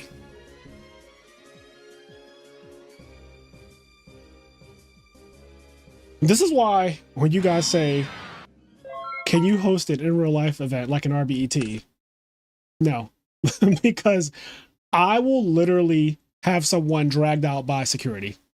Like, absolutely get him the fuck out of here. Immediately. Immediately.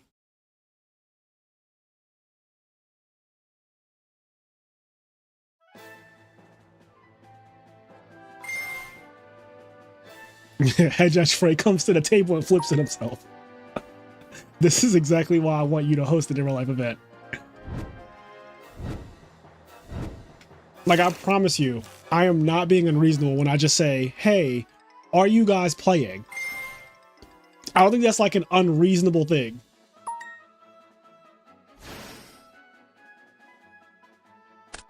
This tournament, we're giving out cash. You guys don't have to pay anything. Like, it's a simple question. Are you guys playing? Here comes Fraser Smith with the steel chair.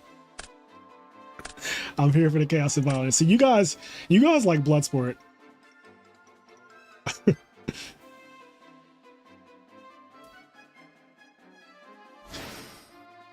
Frey from the top rope.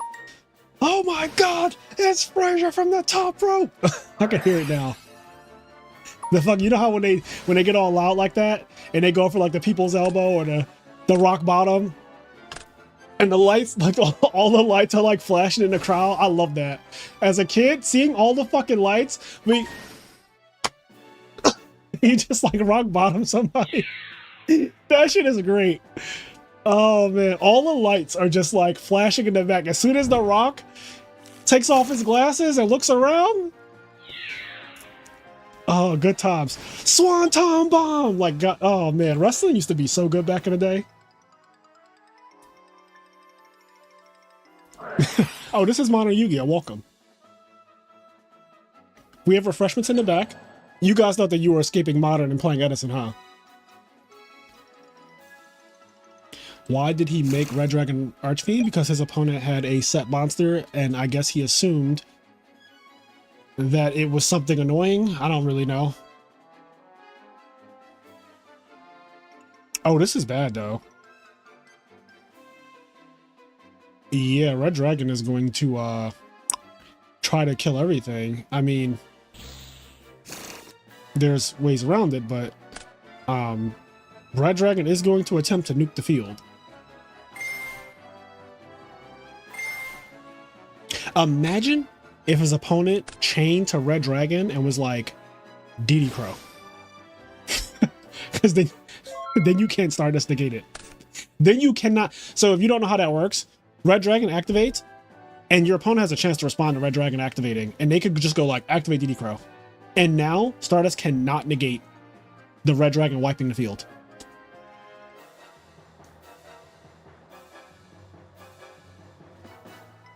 James, not at this exact moment. According to ChatGPT, today is the 4-year anniversary of the pod. Can you confirm? That is correct, Enrage. This is our 4-year anniversary. That is correct. You would think today would be a happy day.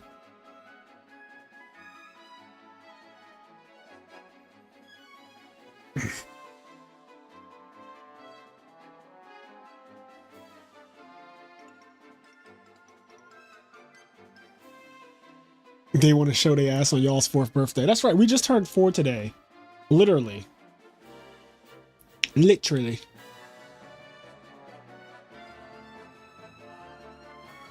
I can't remember the last time I laughed that hard. I was giggling, can't breathe type of laughter. Oh, see, that's bad for me right now. I don't have my inhaler around me. So if I have to do like, if I start laughing to the point where like a Peter Chang moment where I literally can't breathe and I need my inhaler, that's kind of bad.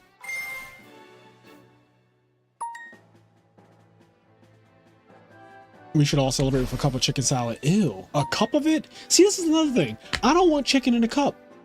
If my chicken gets desecrated to the point where you could put it in a cup, I don't want it. What did chicken do to deserve all that?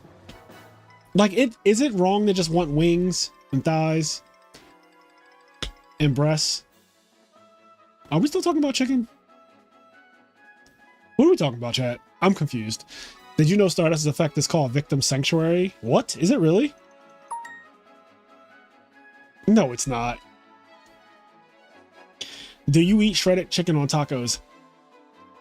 I know where you're going with this. First of all, no. I get beef tacos all the time. Or I get like marinated pork. Or pineapple pork. Usually when I get tacos, I like lamb tacos. I like beef tacos in general, like of all kinds, birria, like any kind of beef taco. I feel like you can get chicken in so many other ways that getting chicken on a taco to me seems like a waste. Chicken is just not as flavorful as beef. It's not as flavorful as pork. Nothing is as flavorful as pork. Pork is like OD flavorful. But yeah, in terms of what kind of tacos I like, I do not do chicken on tacos because I genuinely feel like it's a waste. And I also eat chicken way more than I eat beef because chicken is just safer to eat a lot of. You guys are making me want tacos. It's Taco Tuesday. You guys are making me want tacos. Fried fish tacos are also great, James. I agree. Strong agree. I had some mahi mahi tacos a couple weeks ago and they were bussin'. I also like shrimp tacos. I like seafood tacos. I'm not saying that I'll never eat a chicken taco. Don't get me wrong. I'm not saying like chicken tacos fucking suck. It's not that. But like, if I'm going to eat chicken, there's so many ways to eat chicken, and I just don't feel like you need to put it on a taco when you can just get pork or beef or shrimp or mahi mahi or something else. August 3, do you by any chance hate illegal immigrants? Just asking. Fraser just hit the bubble gum when he said shrimp. Shrimp, fried shrimp, sauteed shrimp, steamed shrimp, bust down shrimp, flavorful shrimp, not flavorful shrimp, wild shrimp. I have no opinion on him. Okay. He is a sub-pointer. Red Dragon's attack is absolute power force, the set name, and his effect is Crimson Hellfire. I used to be a big 5Ds fan.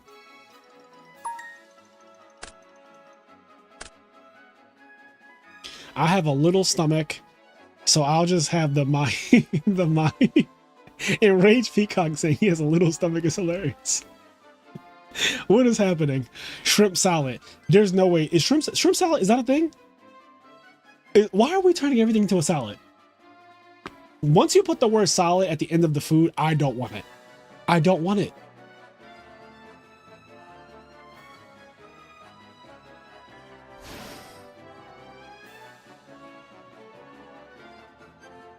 There's a lot of 5Ds episodes though. I hate tacos, not American, though he's trying so hard to make me hate it. Yo, that's facts. I hate tacos, not America. Oh man. This is why we play Yu-Gi-Oh! Because we just want to vibe out. Obviously, like, guys, we're not serious. Nothing is serious. We're just all vibing and having fun. Except that fucking guy who got kicked from the server 5 minutes ago. Fuck him.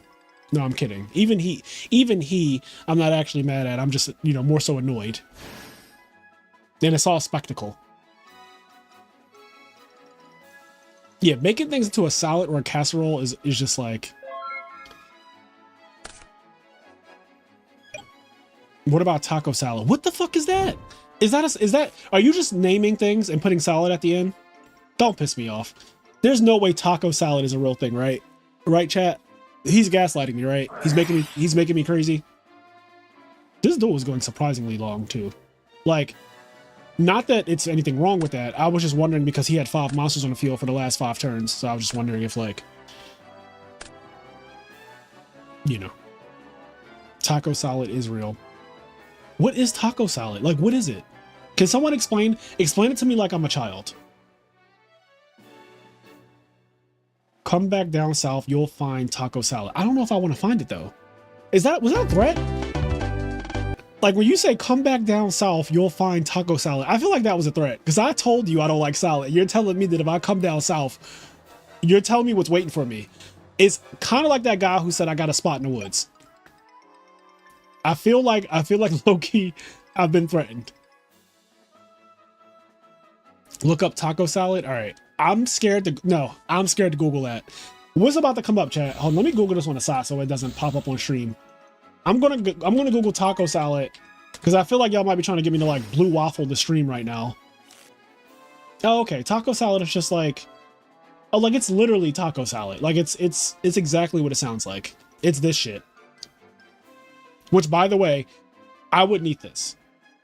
This is the type of food that I do not eat. What I would eat, the cheese, the avocado, the shredded pork or beef or whatever that is, or chicken, I'll eat, and rice. You can take all that shit on the left, the little thing of sour cream, the lettuce, the pico de gallo, take all that shit away. I don't eat any of that. I don't eat any of that. I don't eat pico de gallo. I don't fucking eat lettuce. I don't like sour cream. I think that's sour cream or ranch or one of those. I don't eat that either. But I do eat avocados. I eat the shredded chicken or pulled pork or whatever the hell that is. And I eat cheese. And if you give me rice, I will mix it all together and I could eat that. Like I could eat that. Does he not have cards? Or is this glitched? Anyway. Your taco salad about to be tossed in the woods. See, I feel like I've been threatened. As a Californian, I am genuinely confused that someone doesn't know what taco salad is. In my defense, obviously I'm not from California, but also I'm a person who specifically hates salad, right? So like, you shouldn't judge, and just judge me. I'm the problem. I'm the problem. And I accept that, chat. I'm the problem. Look, it's me. Hi, it's me. I'm the problem. It's me. Like literally, like it's me. I'm the problem. I don't like pico de gallo. Where's that shit at? I don't like pico de gallo. I don't like lettuce. I don't know what the fuck is going on here, but I don't like this either. This is assaulting my eyes. What is this? Is this couscous? What is that? I don't eat any of this stuff. And I don't know. This doesn't look like meat. So I don't eat anything in this bowl except the avocados. These are just tacos, I guess. Pass. Yeah, I'm not. No, I don't know. No, there's pico mixed all in this. The beef. So there's beef in this. And like the little tortilla things. Love it. Love it. The pico de gallo, get that shit out. I will pick every single little piece of that out of my shit. I don't want it. I can't eat it. And you know what it is? So some of y'all might not know why I'm like this. I have a texture problem. I don't know if you ever met someone like this, but I have a texture problem. And I may be like on the spectrum of autism too, but we're just going to go with right now. I have a texture problem. Certain foods really bother me because of their texture, and I cannot eat them. I cannot bite into them. I cannot swallow them. I cannot chew them. Tomatoes, lettuce, onions, God forbid an onion. God damn. No, I cannot. I literally can't. It literally like makes my skin crawl at the thought of biting into like an onion or a tomato or lettuce or anything. I cannot do it. So when I see shit like this, it's too much going on for me. It's like assaulting to me. It's too much. It's too much. I don't like it. I don't like it. I'm sure that to somebody, they see this and they're like, that shit looks delicious. You're making me hungry. But I see this and I'm like, why do we need this whole section right here? Like this whole section right here, we could just we could get rid of all that. We can get rid of all that, chat.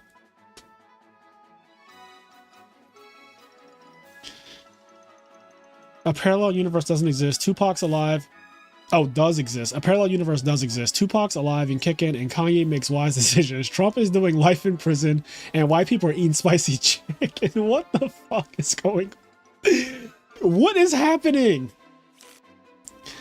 Simo, what's up, my guy? My boy. Sad I missed you this weekend, but I am also glad that I stayed home. I'm very glad that I stayed home. But I appreciate you and all my friends in chat who tried to get me to go out to nationals and have a good time. Even though it seems that Konami was hell-bent on making sure that people did not, at least the hat people. The hat people, I can't imagine what they felt like. Like if I sat down to play Edison and you told me we were playing Frog FTK format instead.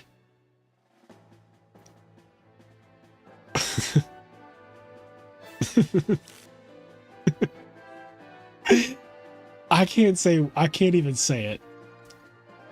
I can't even, I'm just kidding. All I can do is laugh. That's all. I'm just gonna laugh.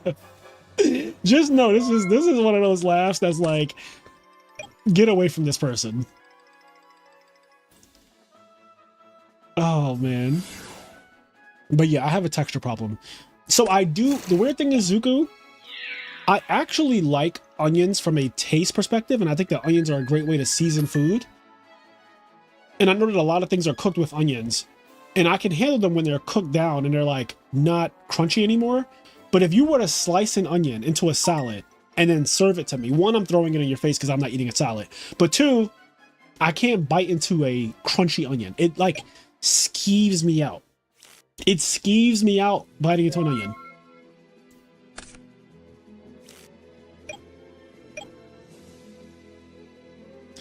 And Rage, how do you not like peanut butter? What the fuck?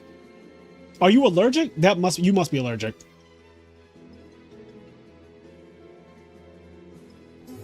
What about food made with onion powder? I season my food with onion powder. Last night I made wings in my air fryer because I've been trying to cook again. Don't ask. But I made wings in my air fryer and I seasoned them with onion powder, garlic powder, some adobo, like a bunch of shit. Salt, pepper, cayenne pepper, just a bunch of shit. And I love it. Like I love onion powder. Like I like the taste of onions, but I do not like an actual onion being bitten into. I cannot do it. Do you eat greens? I do. I like cabbage. I like collard greens. I like spinach. I love spinach. A good sauteed spinach, or even like a cream spinach is really good to me. Yeah, I like greens in general. I like greens. I like leafy greens.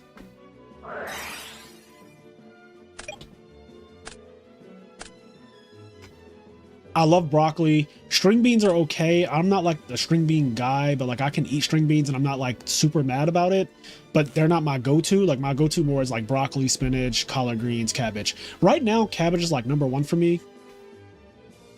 And collard greens. I'm very black, so you know there's that. So obviously I love collard greens. Like if you don't know, black people love collard greens. If you ever been to any kind of black function or any kind of cookout or anything with just predominantly black people, you're going to see some candy yams, you're going to see some collard greens, you're going to see some baked macaroni and cheese.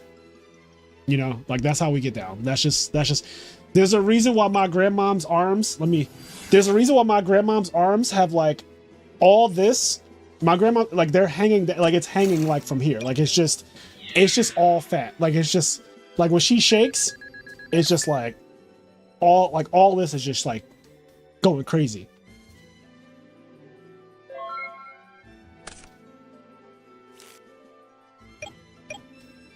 I've judged Peacock for this. Not liking peanut butter is diabolical in my opinion. Peanut butter is one of the few things in life that are meant for human enjoyment. And I just feel like foregoing peanut butter is just insane. Like maybe you should try it again, because you know our taste buds change every several years.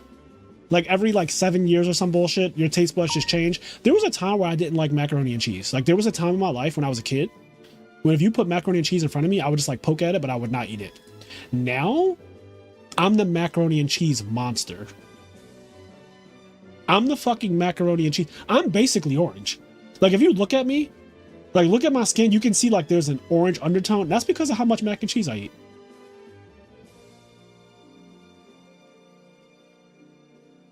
I love lemon pepper seasoning. I also love lemon pepper seasoning.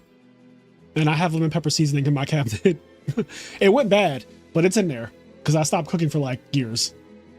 So when I was buying seasonings, I looked and threw out all the old ones, and lemon pepper seasoning was like one of the ones that expired. It was like literally the seasoning that was still in there has solidified, I guess, or some shit. So it like if you turned it upside down and tried to shake it on your food, it was just a brick. It was literally a brick. It was fucking guarded. It was malicious. Grilled onion like on steak any better? No. You know what's weird too?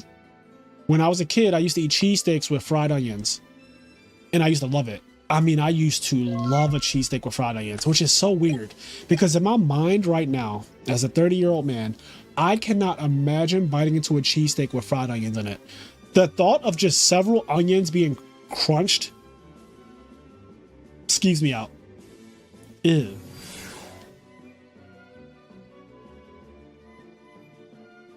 I keep forgetting that you're Black Billy.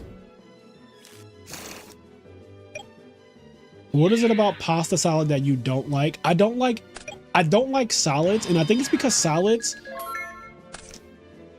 just take like mayo and a bunch of random shit and they just combine it together and then put it in front of you. And that something about that does not sit well with me. Maybe it's because I can't really identify what I'm eating exactly. Like it's too many things.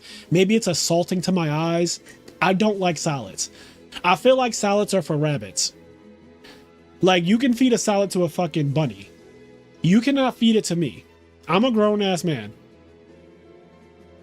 And if I want to eat healthy, I'll just do the boring healthy thing and eat, like, chicken breast, rice, and broccoli like everybody else who wants to fake be healthy for a week.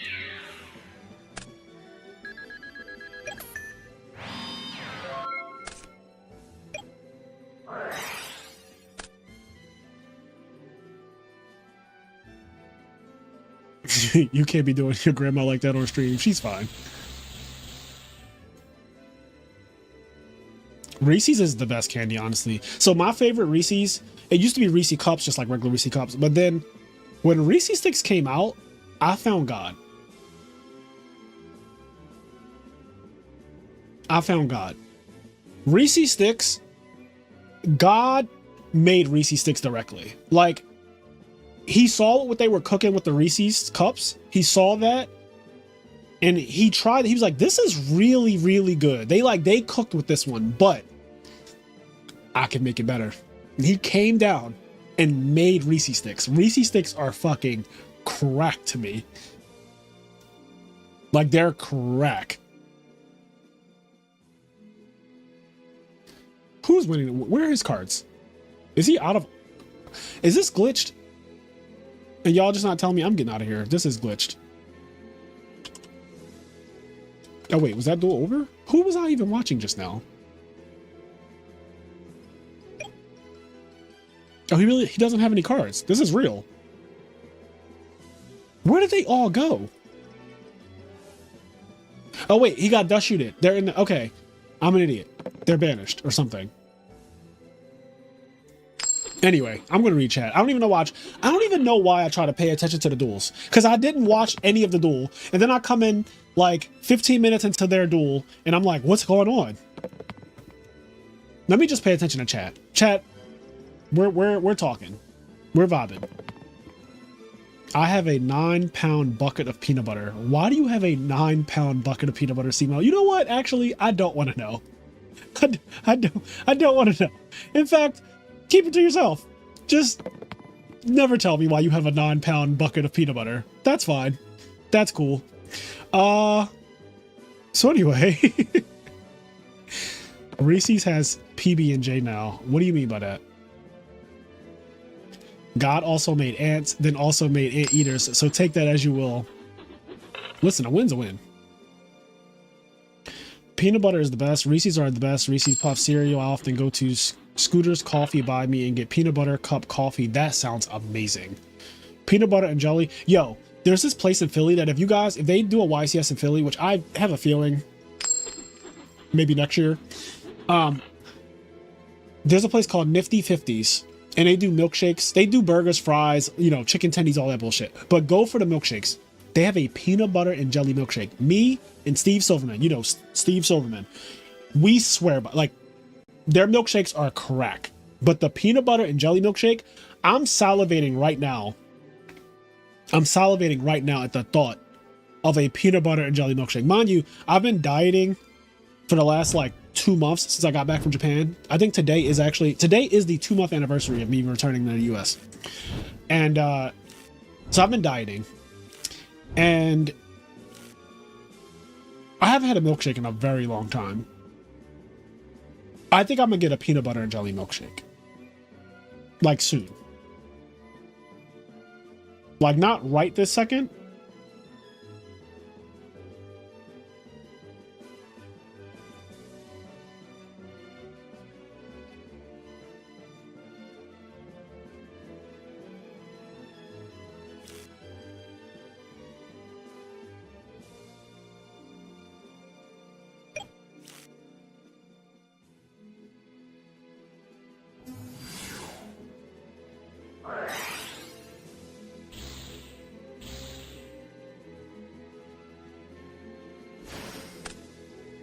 Oh shit. What is he crowing? Okay, so yeah, the alias just gets banished in. And this is why DD Crow fucking sucks. Against Hero Frogs. DD Crow against Hero Frogs is so... I won't even say hit or miss. It's miss, hit. Like, it's more likely that you just miss with it than you hit with it.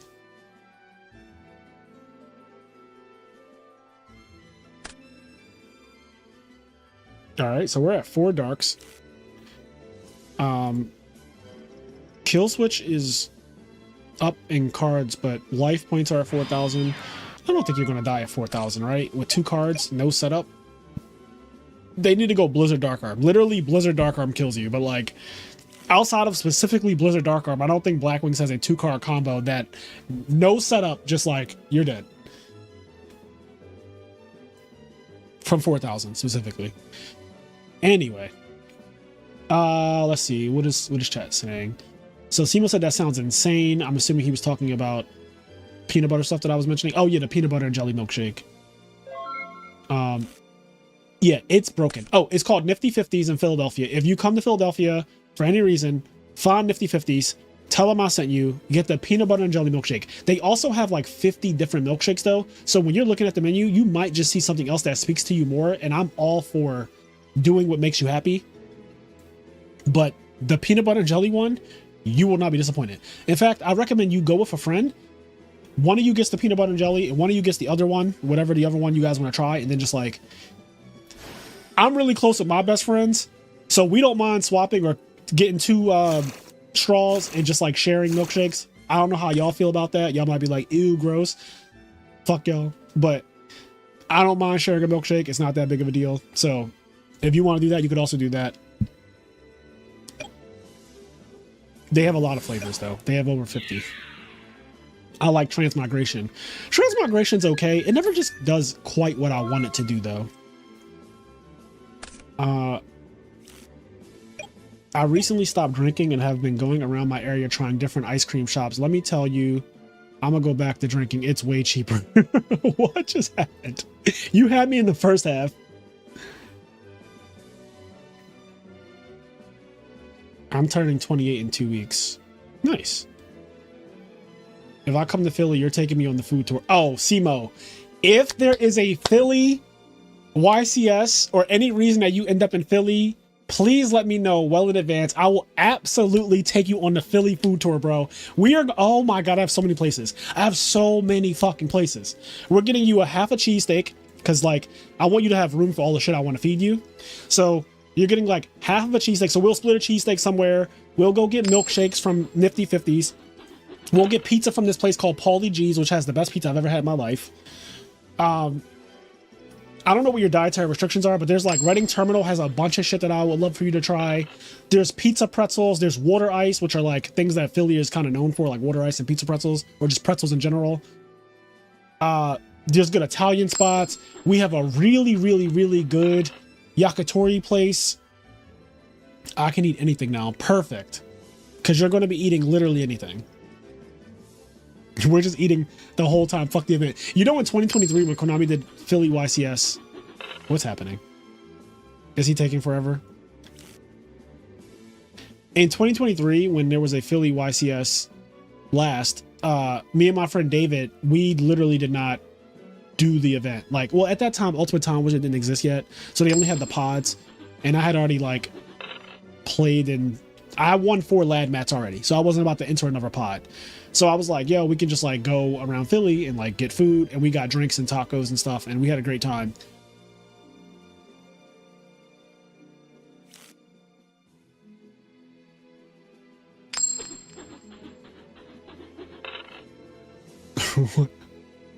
Is Blue Bandit just taking forever? What's happening, bro? Do we need a slow play warning here?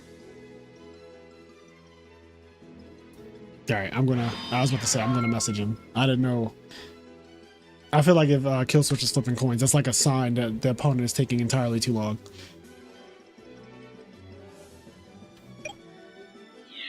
is not on the way, but I'm stopping in Philly on my trip to Pittsburgh. You absolutely should, Tim.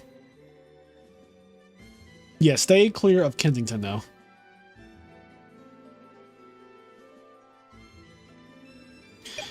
So, places that I recommend in Philly in terms of food, best pizza to me. I'm going to put this stuff in chat.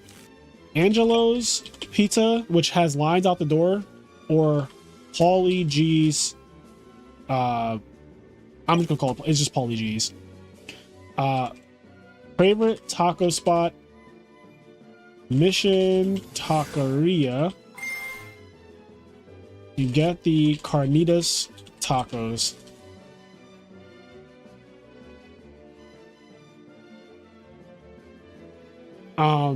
That's my favorite taco spot, and their margaritas are insane. The margaritas are fucking insane. Best cheesesteak. Jim's on South Street or Angelo's.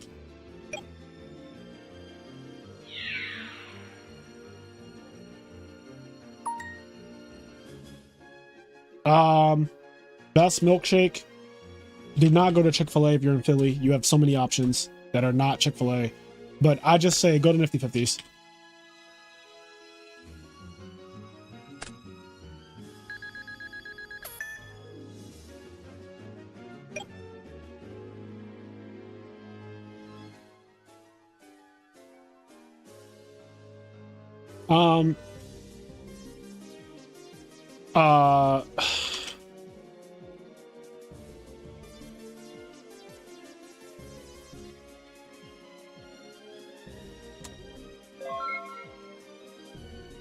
For pretzels, I mean, they literally have Philadelphia Pretzel Factory, so you can get like really good pretzels from there. Auntie Anne's is always like Auntie Anne's is everywhere, so it's not really a special thing. Philly Pretzel Factory has really good pretzels. Honestly, I feel like pretzels, if I'm not like capping here, pretzels you can just get from like Auntie Anne's, right? Like you've been to them all before. You've had Auntie Anne's. Those are like honestly just delicious. Water ice, I don't really know how to describe it, so I'm just going to Google it for you because I genuinely don't know how to describe it. Philly water ice. So like, oh, the place I just wrote, John's, is like literally. Anyway, this is water ice. It is basically like shaved ice. I think people sometimes call this like Italian ice or something. But it's kind of like ice cream, but not ice cream at all. Like if that makes any sense. It's obviously it's a very cold thing. It's something that you lick, right? You look at it. You can also eat it with a spoon, but like you can also just literally lick it, and it's delicious. Like just try it. If you ever come to Philly, go to John's Water Ice. It is fucking fantastic. It is fantastic. So that's what water ice is. Now, yeah, I like the cinnamon sugar from Auntie Anne's. Best goat stew? No fucking clue.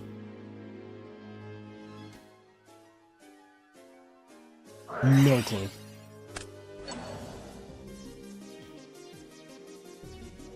Oh, in terms of Italian, favorite Italian, Giuseppe and Sons. Giuseppe and Sons. Favorite steakhouse? No, this is expensive. Like very expensive, like $250 to $300 a person expensive. Steak 48 and or Barclay. Both of those are like $250 to $300 a person though, but they are very, very good. Oh, brunch. Favorite brunch. So you have choices here. There's Middle Child Clubhouse.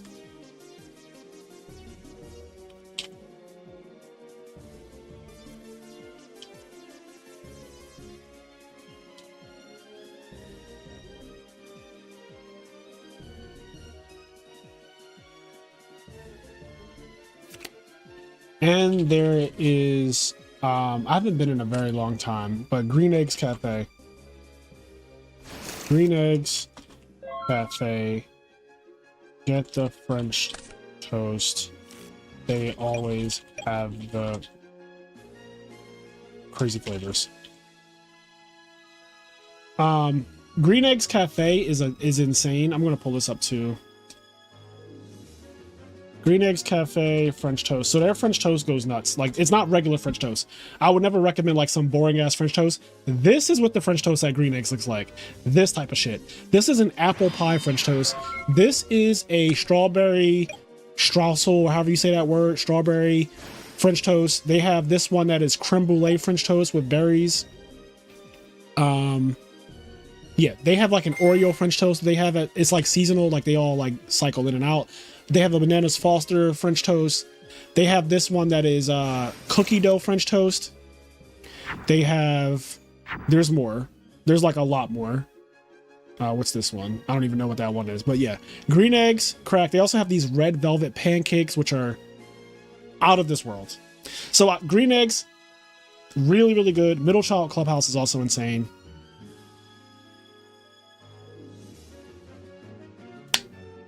Did this man say brunch? I did. Do you have a problem with brunch? Are you beefing with brunch? That's some gay ass French toast. I like it.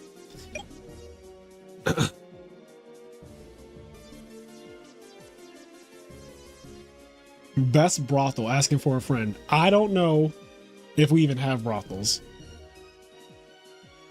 Billy said I am the friend. I'm also taking a trip to Pittsburgh soon for Pokemon. I may need to make a pit stop. Sheesh. Write this shit down, chat. I'm not kidding. The food that I just recommended is a gold list. I just gave you guys the fucking green book on the best food in Philly. Like, literally, if you just go to like 3 of the places that I mentioned in chat, you will be like, holy shit. Holy shit. Just write down like, well, write them all down and then go to any 3. Go to any 3. I would never steer you wrong.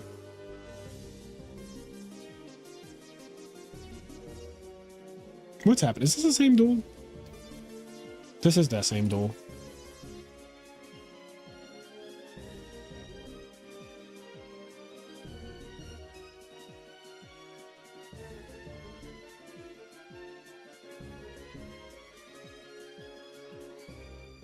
I'm doing it. He's about to flip coins. Is that what's about to happen? Oh, wait. Oh, no. He's... Okay.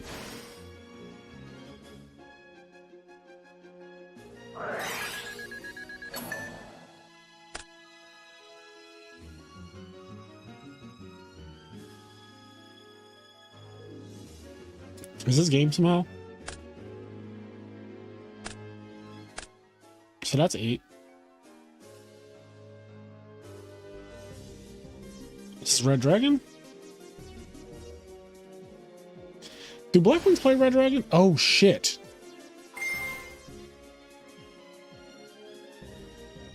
When this card is Synchro Summon, you can target up to 2 face-up monsters on the field with defense lower than this card's attack. I don't even know what he does.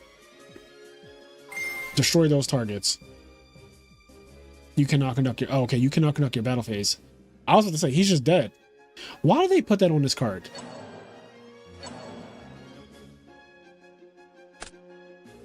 Wait, I didn't know that he had the second effect either. Did you guys know this? During each of your opponent's turns, the first Blackwing monster you control that will be destroyed by battle is not destroyed. I had no idea he did that. Yo, this guy's kind of broken. What the fuck?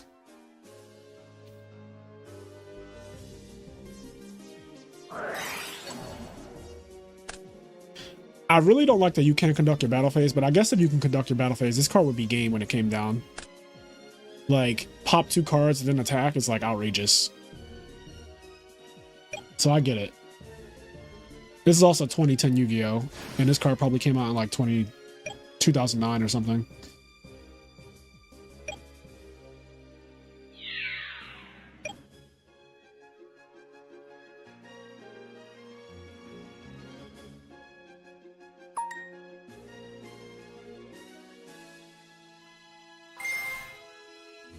Oh shit, it can't die. Right. It literally says, I've read it. I literally read this out loud. During each of your opponent's turns, the first Blackwing monster you control that will be destroyed by battle is not destroyed. That is such a random thing that he does. Yo, he has Substitutes effect built in, like, sort of. Proof Yu-Gi-Oh players don't read. They also don't, like, listen, but I literally didn't know he did that.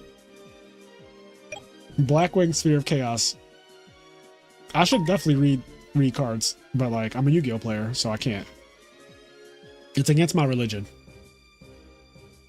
Yeah, I know he's a level 8 for value, exactly. I've never really seen this guy summoned in actuality. Like, he probably comes up once every 50 games, maybe 100 games.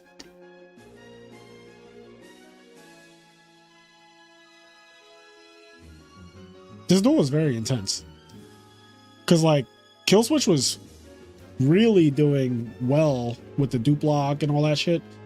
But this guy genuinely, like, now that's no longer a thing. So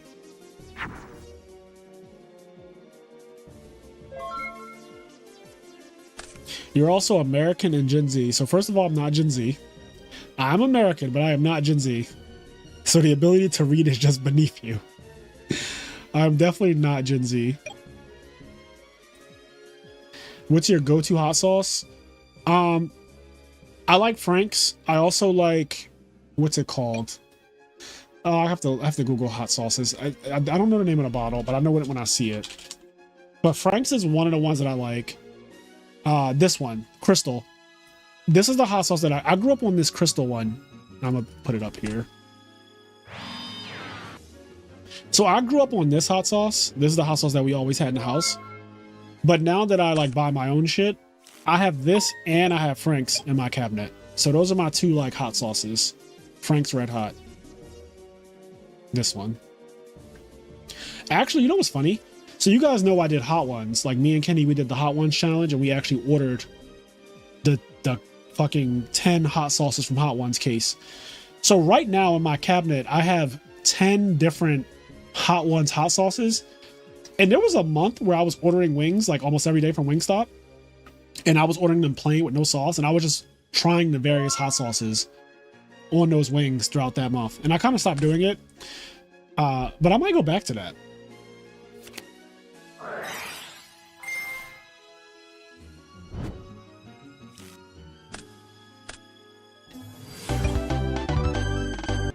What just happened?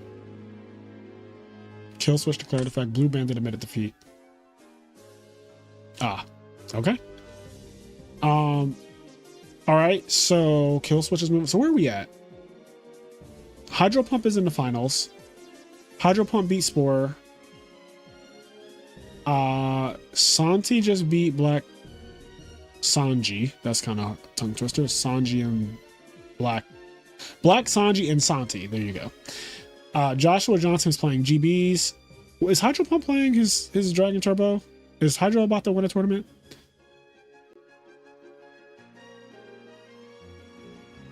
I don't know. I came for a show.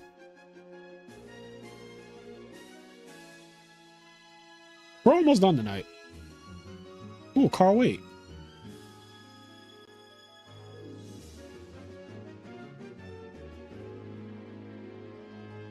What is this deck that I have? Top 5 forks. I guess this is from a video.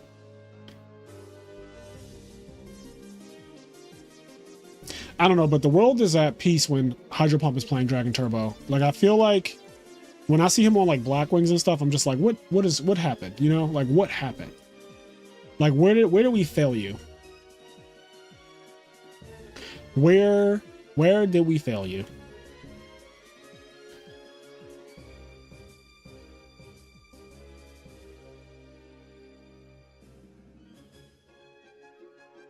I bought Chick-fil-A Buffalo and it sprayed all over the table in my arm. What's you guys' favorite Chick-fil-A sauce?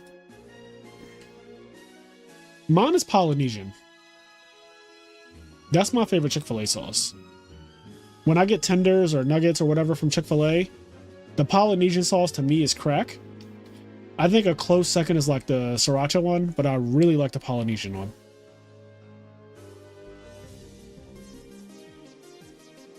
Their barbecue sauce. So it's weird. I actually love barbecue sauce. I don't recall Chick-fil-A's barbecue that much.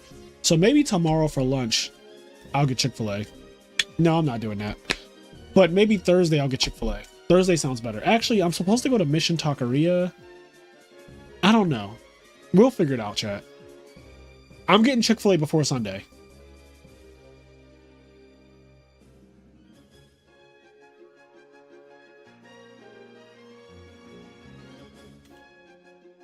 All right, I'm gonna do a poll because I can't. All right, favorite Chick-fil-A sauce. All right, we got Polynesian. This is my vote, but like, you know, barbecue. We need to add an option.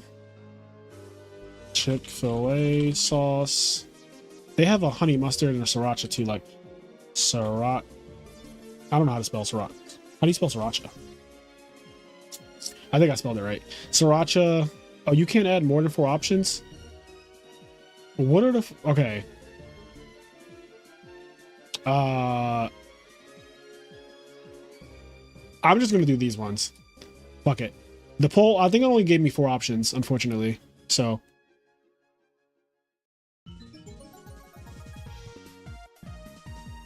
Also, who's the top fan right now? Oh, it's still Frozen Soul. Robin Greatfellow is in 2nd. TJ Parker is in 3rd.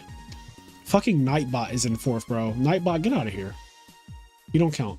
Tim Pontes is in top 8. Zuku's in top 8.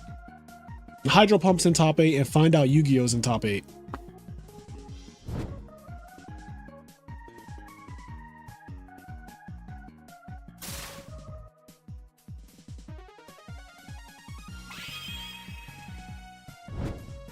I don't know how to catch up with Frozen, so I don't think you can. I think Frozen just decided that tonight he wins. Like, I think Frozen just made the decision that tonight I win.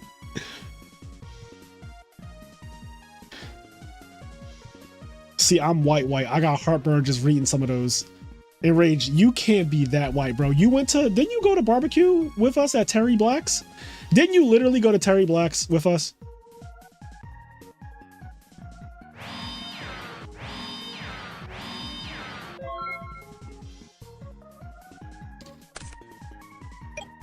Fraser, when are you showing us another spicy outfit?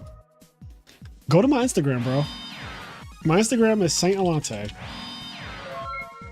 There you go. I put it in chat. That's my Instagram. You can just see all the spicy outfits you want. There's like literally over 100 posts. So that means hundreds of photos because each post probably has like multiple. This is top 4. This is top 4. Don't forget, winner of this gets $35. Second place gets $15.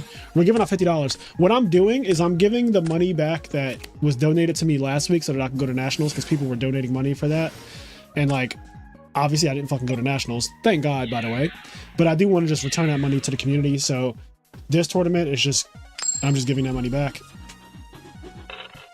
But I appreciate every single person that donated last week with the goal of sending me to nationals. You guys are awesome.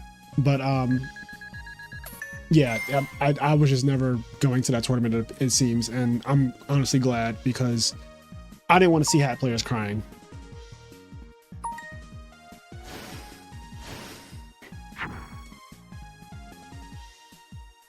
I have not read One Piece yet. Enraged, that is something that I need to do. You know what I did watch though, and we're doing a podcast on it tomorrow, me and Kenny. I watched K-pop Demon Hunters last night. You guys should watch it.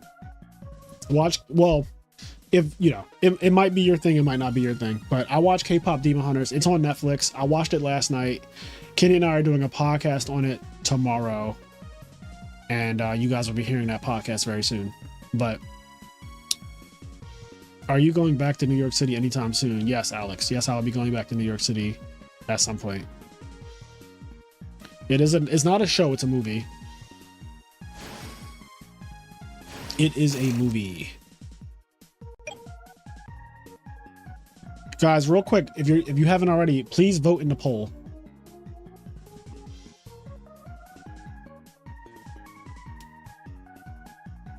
Please vote in the poll real quick. Cast your vote. What's your favorite Chick-fil-A sauce? Cast your vote.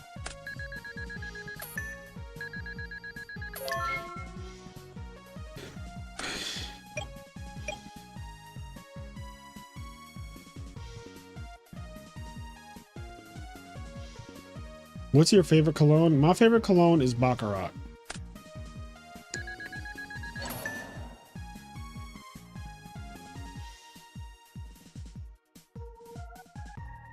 Damn, Nightbot even took third place. Nightbot should not be included.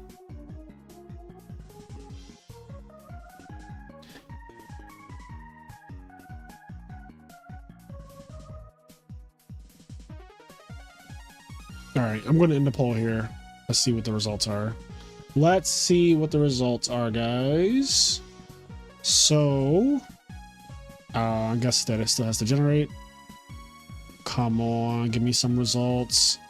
43 votes. Chick-fil-A sauce was voted the most popular. Polynesian was second. Barbecue third. Sriracha fourth and 16% of the vote. So, yeah, Chick-fil-A sauce. People really like Chick-fil-A sauce. I don't. It's not that I hate Chick-fil-A sauce. I just don't know what it is, so I pretty much never get it. Because, like, it's named after the restaurant. Something about that is just slightly concerning to me, so I just never get Chick-fil-A sauce, but I always get Polynesian and, like, barbecue or whatever as backup. Ban Nightbot. Fraser, who's got the best fast food fries? To me, it's between McDonald's and Checkers. Out of all the fast food French fries, the two best to me are McDonald's and Checkers.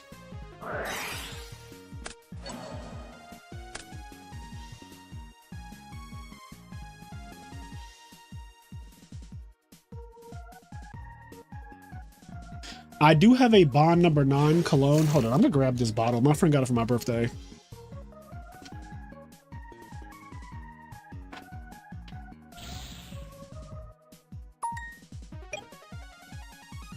Okay, so I have a couple fragrances here. One of them I got for Valentine's Day. So I got this fragrance. This is Tom Ford Eau de Mineral, I guess. I got this one. Isn't this what the people do? They put like their hand behind it or some shit. They like do that kind of thing. This is the Tom Ford. So this is the one I just got this like very recently. I got a thing from like Sephora that said you can turn this into any of these colognes, and I just got this one. This is my favorite though. This is Baccarat. This is it's very expensive. It's like $3.50 for this bottle. Like this, it might be more than that now because inflation. But this is what I normally smell like. So if you come up to me at an event and you're wondering why I smell so good, it's probably I'm wearing this because this is like my main fragrance. This is what I normally smell like. And it lasts, it like stays in your clothes for a very long time, but it's very expensive. It's like literally almost $400 for this bottle is almost $400. And then this is also, oh, this doesn't even show up right because the color is like so green. Maybe I'll turn off my green screen for a second. Hold on. Let me, where is this at? Filters. Okay. This is the other one that I have. This is Bond number 9, and this is Greenwich Village. Greenwich Village. So that's Bond number 9, Greenwich Village. It's very fruity smelling. Smells good though. Like I like it. Smells pretty good. Let me see. Oh, that smells so good. Maybe not fruity, but like, I guess floral. I don't know. It smells really good. Oh, it smells so good. Anyway, I gotta stop puffing that. But yeah, this is the one that I primarily, this is my favorite. This shit smells like crack. I think I might give myself a little of that right now. Go to bed smelling like that. And the crazy thing is, so I just sprayed myself and I already showered because I came from the gym after work, and then like I literally showered and got on stream, and I'm gonna be smelling like this. This is so strong. This is so strong. It lasts, like whatever you spray it on is gonna smell like that. It's just gonna smell like that. So I'm gonna smell like this t-shirt. By the way, this is from some brand called Anti-Meta. As you can see, it has like Jinzo on it. It's kind of hard to see because this is green, so like the green screen is just making it look weird. But it has Jinzo on it from a brand called Anti-Meta. They sent me like a care package, and they sent me a cool hat too. That's not near me right now, but that Baccarat will last for a long time. You will smell that shit. Honestly, until you do laundry, and even honestly after laundry, sometimes it's just still, you can still smell it. It's very strong.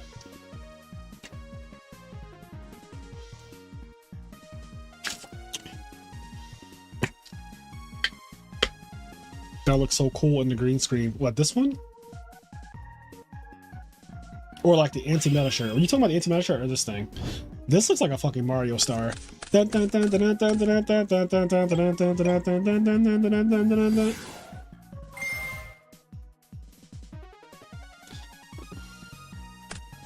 I have never bought cologne for myself though. Every single bottle that I just showed, I got for a birthday, for Valentine's Day, or for some occasion. Like, I've never actually purchased my own cologne.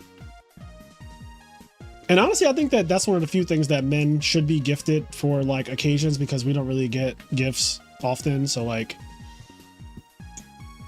you know, cologne is one of the few things that you can give somebody that's not fucking socks. Oh, this is a good opening. This is the one time I like this card.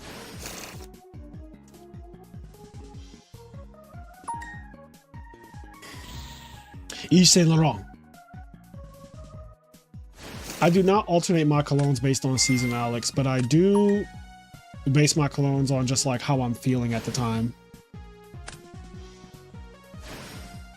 Yves Saint Laurent. Fraser, what's a good backpack to carry your stuff to a bigger tournament? I have been using the exact same North Face backpack for the last 13 years, and I'm not joking. I've had this exact same North Face, I think it's called a Borealis, something like that, the North Face Borealis backpack. I've been using that backpack for 13 years. It is just like the compartments, the zippers where things are at the like it's the most perfect bag for me that I've been using. And every time I think about getting like a really nice designer bag, and I actually have a lot of like nice bags, like all kinds of designer bags. For whatever, playing Yu-Gi-Oh with a designer bag, I don't feel comfortable because putting it on the floor just doesn't make any fucking sense. Like, you're literally putting it on a dirty ass floor. So I hate that part of it. Also, designer bags tend to not be made with the idea that you're going to put like a lot of pounds in them. They're not meant to withstand like binders and cardboard boxes, like 1,000 count boxes and shit like that. So you tend to like wear them out faster than you would a regular ass backpack. So I just don't use any designer backpacks or anything crazy. I just use a North Face backpack, and it honestly makes my life so easy. I can focus on a duel. I don't have to worry about it. I put my leg through my backpack when I sit down, and I can just duel, and I can go and win a tournament. And that's been my thing for 13 years. Like, love me a North Face backpack. They make really, really good backpacks.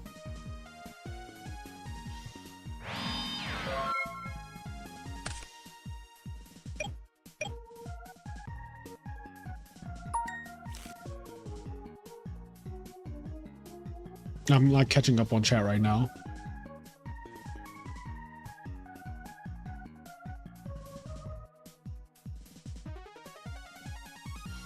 Yves Saint Laurent.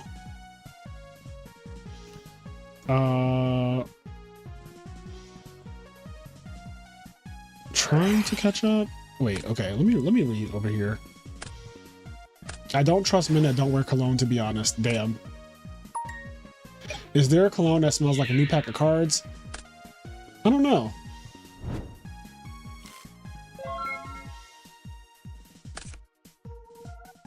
Damn, you got some good friends, because that Greenwich is like $250 at discounters. Yeah, no, my friend Jalen hooked it up for me. This was his gift to me last year. Yeah, it's really good. I like it. It smells really good. Oh, that smells so. I'm wearing that tomorrow. Actually, no, I already put on the I already put on the Baccarat. Maybe I could layer them. I could just fucking wear it anyway. I can do what I want.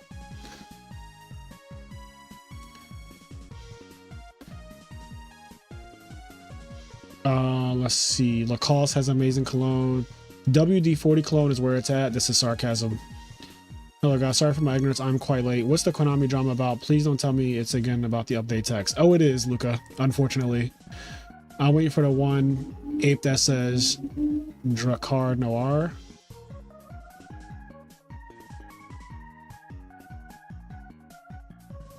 For 10 years, I wanted a Coach bag and finally pulled all my birthday money and bought one, and I love it. But yeah, you've got to be a little careful. It's not the most durable. Yeah, and Coach is a good brand. I think that if I were to buy like a designer backpack with the intent that it's going to be used for Yu-Gi-Oh, I would go with Coach, because Coach is not as expensive as like Louis Vuitton, Gucci, and shit like that. But it also is known for having quality that compares to like top brand. I mean, a lot of people consider Coach's quality of leather to be better than a lot of the other designer brands. So I could see getting a Coach bag for the purpose of like Yu-Gi-Oh. What just happened?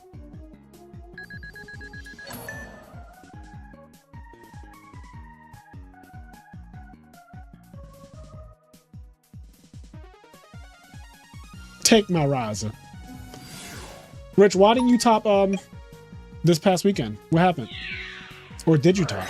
No, you didn't top, did you? What happened, King?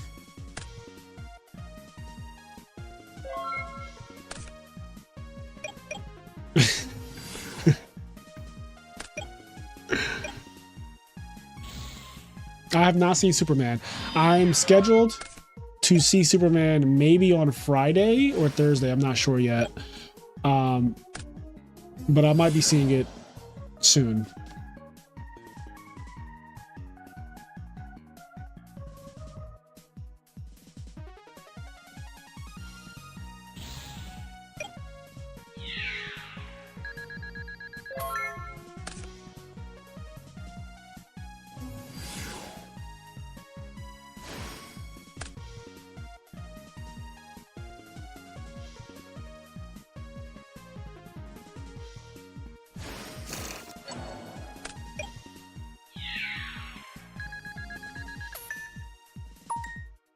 I've had a Louis Vuitton backpack for a while. Then one day while I was at dinner, someone broke into my car and stole it. That is really unfortunate.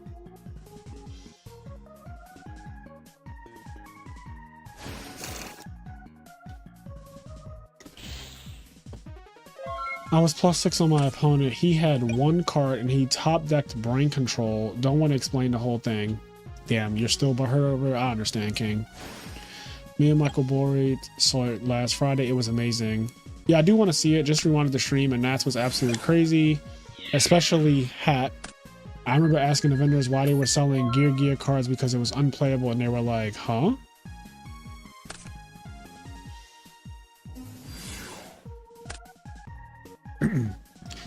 Alex, I have a lot of clothes, period, King. Like, I just have a lot of clothes. I'm sure you guys can tell by my thumbnails alone, or if you just have me on Instagram. I have way too many clothes. I could wear something different for every day of the year, and I'm not exaggerating.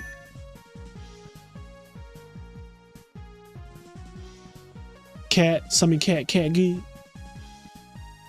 How many cards is in this Johnson Boss deck where he's drawing cat and fucking super polys and shit? What's he up to?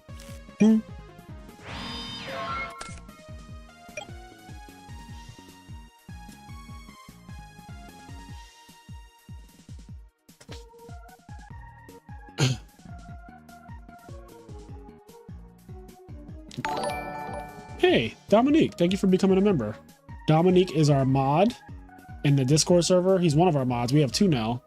He's our mod, and he's also happy birthday to me, Horace. Yeah, it's also Dom's birthday. Dom, happy birthday. You know, Dom, it's funny. Today is also the podcast, the IMNerd brand. Today is the 4-year anniversary. Today is the 4-year birthday of IMNerd, guys.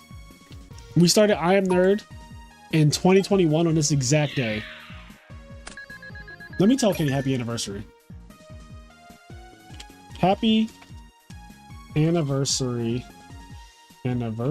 you filthy animal.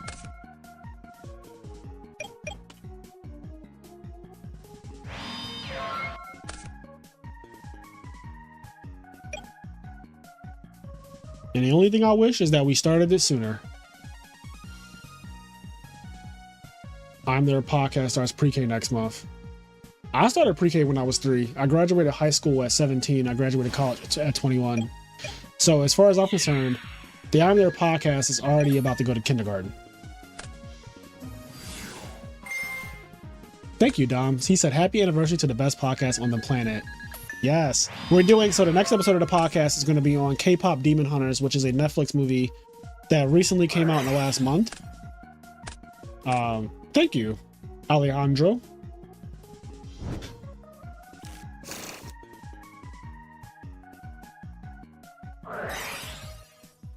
Fraser, I'm overachieving, having it. Not overachieving.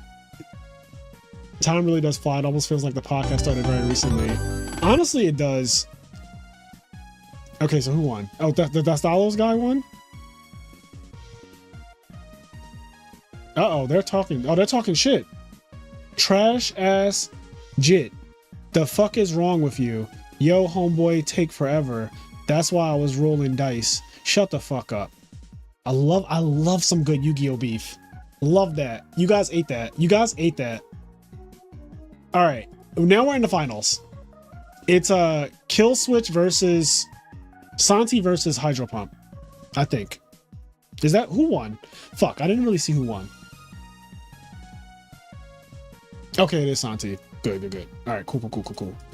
I don't care who won. I'm just when I was saying good, I'm just saying good, like as in we have a winner. So now we can go to the finals. Hydro, Santi, Hydro, Santi. I love a good Yu-Gi-Oh beef because you know what's going to happen.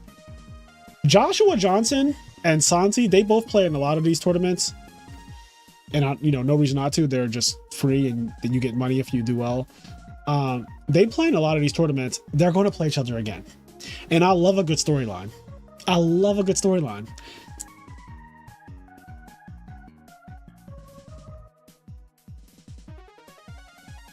Have you guys ever had a Yu-Gi-Oh beef, or is it just me? Like, have you guys ever had like a beef? It could even be like a local beef where like you and another duelist that just goes to your local, y'all do not see it for each other at all. Like y'all do, Tom and Jerry, y'all just do not see it for each other at all. It's fuck them. Every time you see them, you're like, I hope I too owe you today. Not name some names, name them. Name them.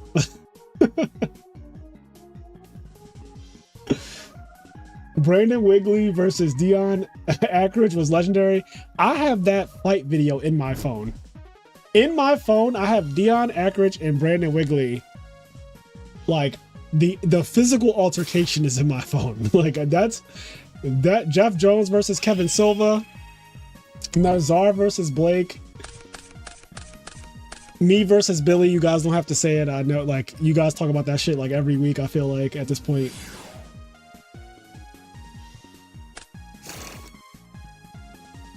Yu-Gi-Oh has had some really cool beefs. Do the new kids have beefs? Like, are the new duelists on the block, do they even beef with each other? Or are they all just like selling fucking spreadsheets now? Is that like the new thing? Like, do they beef or do they just sell spreadsheets?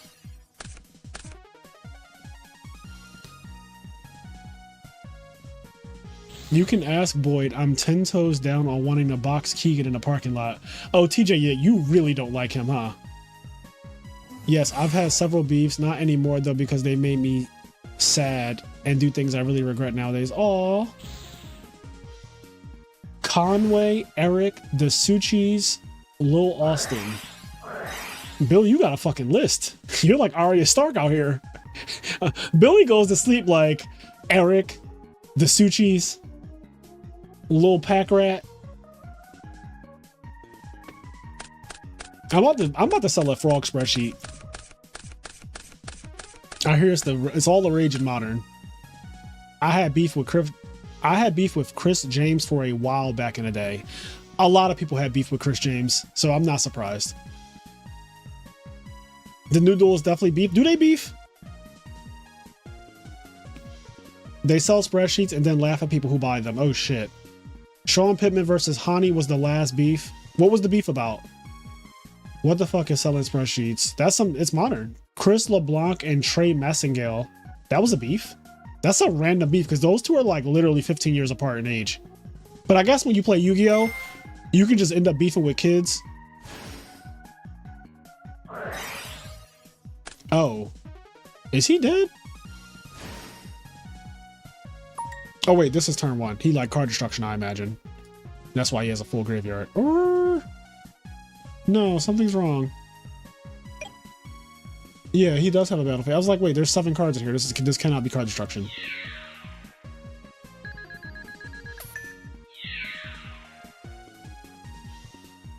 This is game. This is 3,000. This is 3,000. This is 88.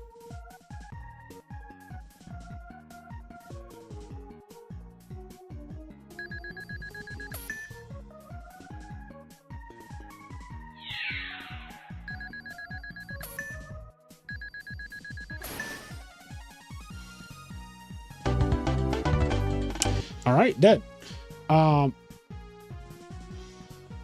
Did he die on the first, like on the first, okay. Did he die on the first battle phase of the duel? Is that what just happened? Did he die on the first battle phase? I had beef with Larry Musgrove because he accused me of cheating in an ARG feature match when I had a judge and writer next to me. Okay, but in his, now Dom, I'm with you, right? But did you see me versus Peter Chang? Because there were judges and a live stream all present at the exact moment.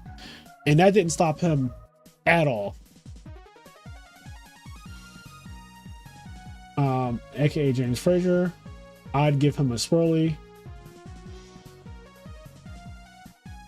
Oh wait, I hate the bozo. Who's the bozo, Duck Murderer? Pro Winston versus the pros was funny in its day. You have to get Pro Winston on the pod. If I could find Pro Winston and stop him from doing his police duties for a day, I would. Yu-Gi-Oh! Slops versus Basic Hygiene and Deodorant. Was Shane Scurry versus Pro Winston real? I don't know.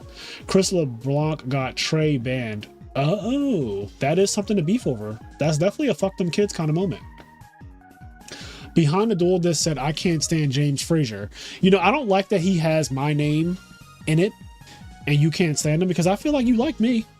But when you say I don't like James Frazier, like it like low-key kind of hurts me. I have beefs with you, Frazier. Me? Why you say fuck me for? When do we have a beef? That must have been a one-sided beef. I don't beef. I cook. I don't have beefs, Alex. You've had beefs with me, Jarrett Randolph, Steve Silverman, Ryan Valentino, and Sean McCabe. May I just add that if you've had beefs with that many people from the same local, you might be the problem. Like, you just named 5 people from the same. You might be the problem, King.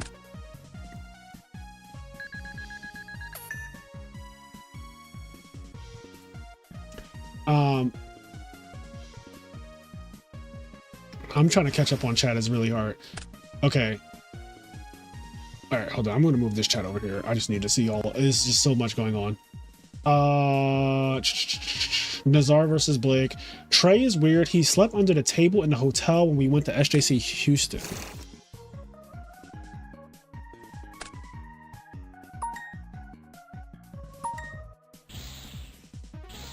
I'm really fucking with that Stalos Hero Frog deck that Killswitch has been playing lately. Like, this is not the first time he's played this. He's actually won a tournament, I'm pretty sure, with this as well. Like, I really like this. Because this is my second favorite Monarch.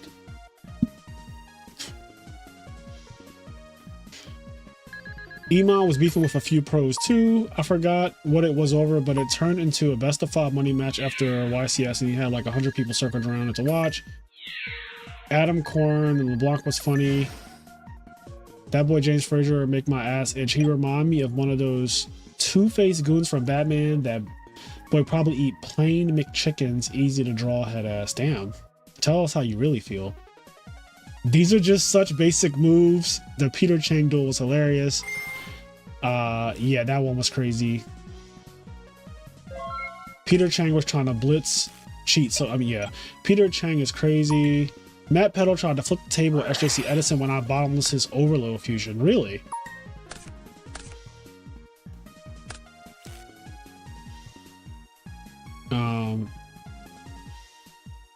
If it ain't pro, gots to go. Shout out to Pro Winston. I need a soundboard sound. Why he say fuck? I do need to add that. I do need to add why he say fuck. That's getting added tonight. Dom, that's getting added tonight. I think I have a video. I'm adding that tonight. Why he say fuck me for is definitely going on the soundboard. No question. I say it all the time.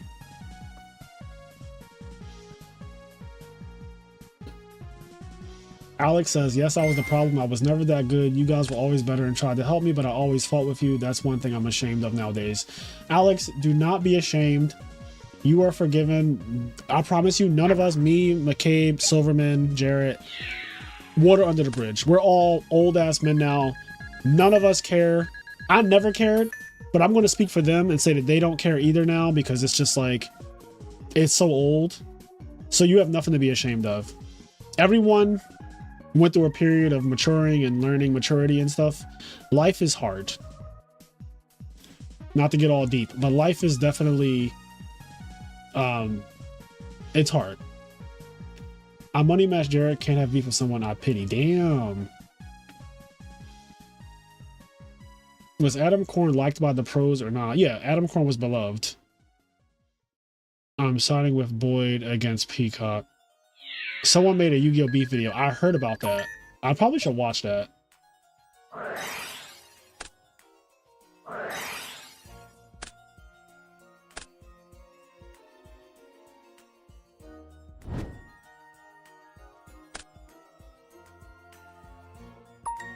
It ain't easy being cheesy. The Cheetos Cheetah.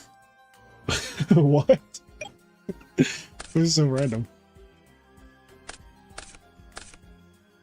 Oh, he stole his zero? That's ignorant. That's ignorant. You're being ignorant, Hydro Pump. Stop it. That's ignorant. Okay, Akai is for game. Go next.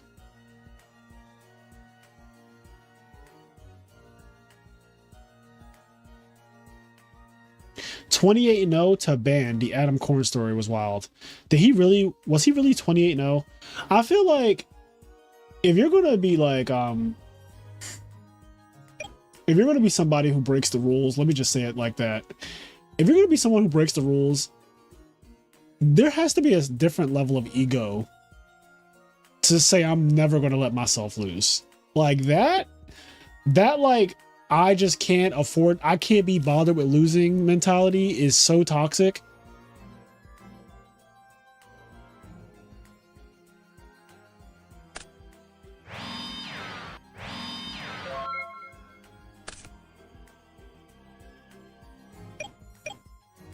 Like 28-0 was just not realistic. I'm sorry. It's just not. Even the best of the best, bro, and I know all of the best of the best, they, like, you lose, bro. Like, Jesse Cotton loses, Chris LeBlanc loses, Patrick Hoban loses. Like, people losing is part of the game. It happens. But, like, for you to just be like, I'm not taking any L's, like, I just refuse to take L's. Did you think that they were going to let you get away with never losing? Like, that's crazy. The nail that sticks out gets hammered. I like that.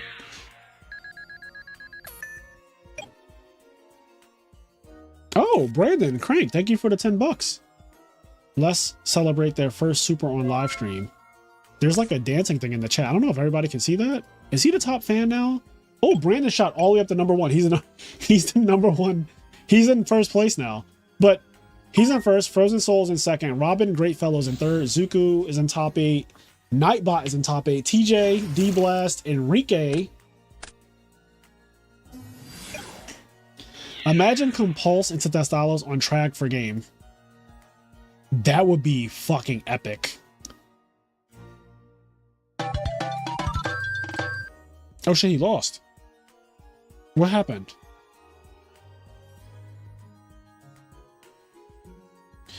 Is Nazar's undefeated YCS run the best you've ever seen? Because that's crazy to do.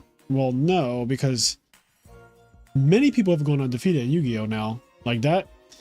Going undefeated at a YCS is like not a crazy, like, it's not as crazy as like, you know, it once was or whatever. Like, it's not. I feel like I feel like Billy Brake winning back to back is one of the most outrageous things. He's not the first person to win back to back, but like rarely do people win back to back. It's way more rare that people win back to back.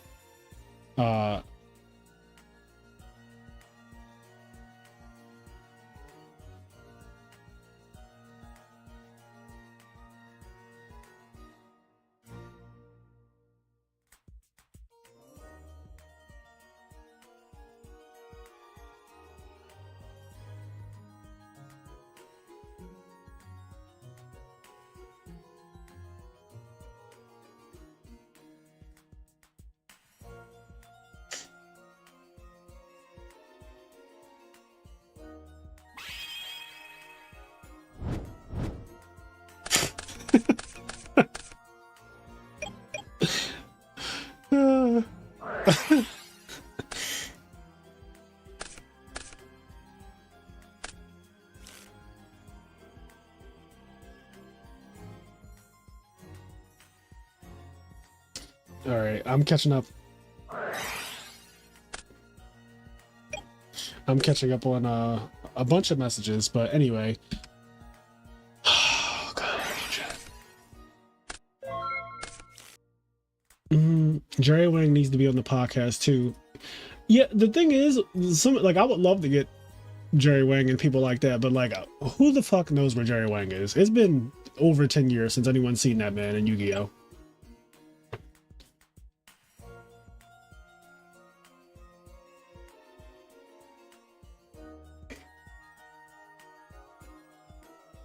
Lazaro Bolito is an accountant too, Fraser. I used to work with him. Need him on the pod. Lazaro does not do stuff like that.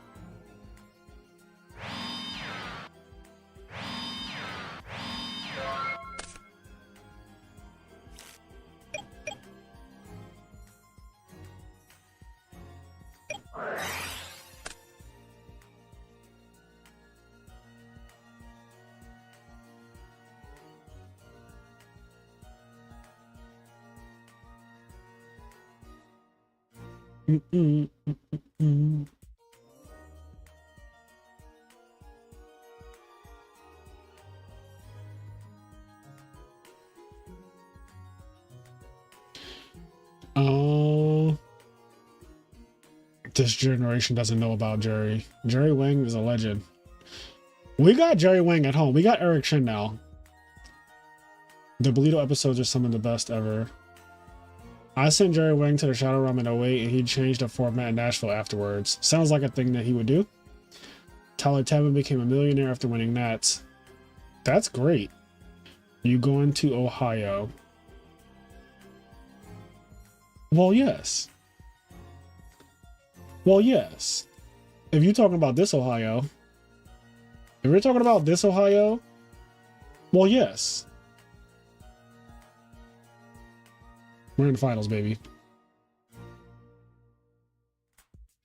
Oh, we're getting dust shooted though.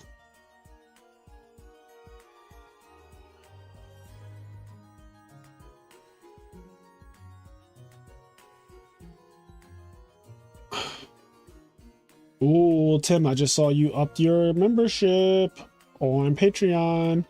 You getting ready for that 1K? By the way, guys, on August 16th, I'm sure you guys know by now. On August 16th, we are having a 1K. IMNerd, this channel, we're doing an online 1K. It's a $1,000 tournament. Y'all know I don't fuck around. I give out straight up cash money. I don't bullshit. Straight up cash money. I was gonna say something shady. I can't help myself, guys.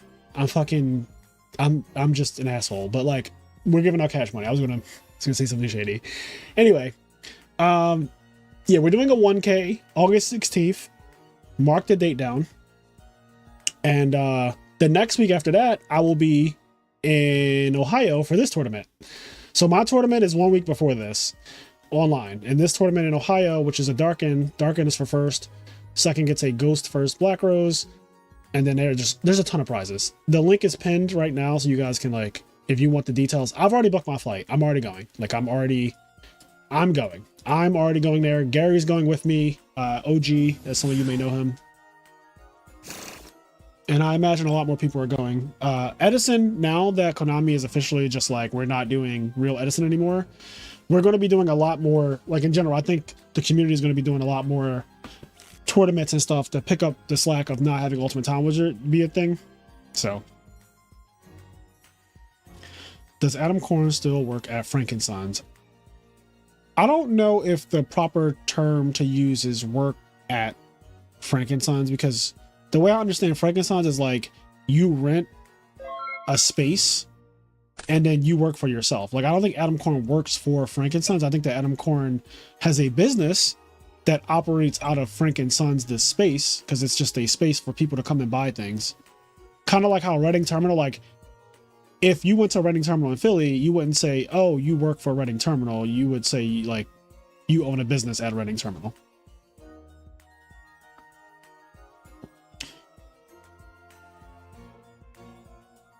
You remember the show Yo Mama on MTV? Yes. I used to watch Yo Mama faithfully. I used to love MTV back in the day. Randomly. Would you ban Dust Shoot if you could? No, I would not ban Dust Shoot if I could. I really wouldn't ban. I wouldn't ban Dust Shoot. If you asked me to ban one card in Edison, like just straight up take it out the equation completely, it would be Deck Devi. I would take Deck Devi out the format if I took out any card. I think Deck Devi to me is the biggest offender in Edison out of all other cards. I don't think Dust Shoot, I don't think Future Fusion, I don't think Brain Control. Those cards are all annoying and they're all ignorant in their own right. I think Deck Devi is way more problematic than I think Deck Devi is more problematic than Dust Shoot.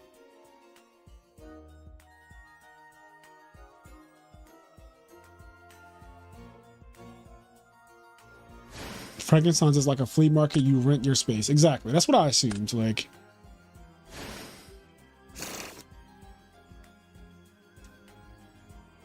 his booth is always busy. See, he's thriving. Adam Corn is thriving. According to DC, he said, I usually see him on Saturdays. His booth is always busy. Were you friends with Ryan Spicer? I wouldn't say we were friends, because friends is like a strong word to me. But like Ryan Spicer and me were both on Team ARG back in the day. And we talked and stuff. Like, I know of him, he knows of me. But like, I wouldn't say that like we had each other's phone numbers or we hung out. Like, it wasn't like that.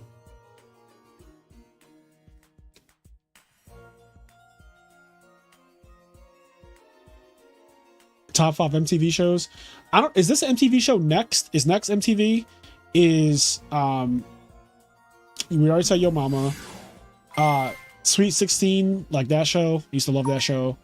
Just seeing like rich kids be absolutely ridiculous when they turn 16 because they didn't get the fucking Bentley they wanted. Instead, they got like a Rolls Royce or something, or vice versa.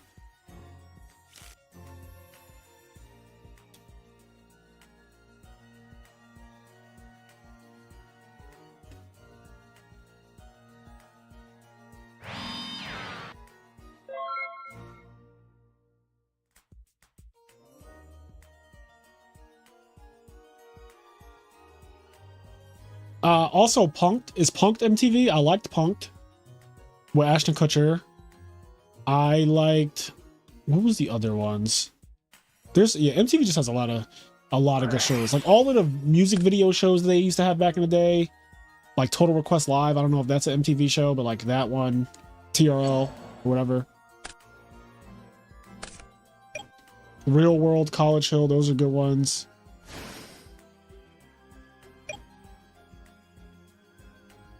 Pimp My Ride.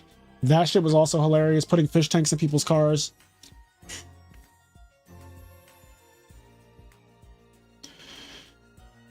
Celebrity Deathmatch. Now that is in my top 5. I used to love Celebrity Deathmatch. That's before we got like the Deathmatch channel now that has like, you know, Goku versus Superman and shit like that. But Celebrity Deathmatch used to be the shit back in the day.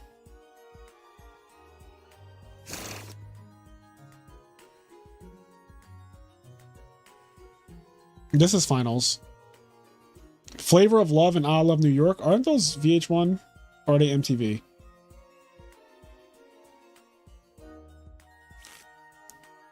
I remember watching Invincible on an MTV special like 15 years ago.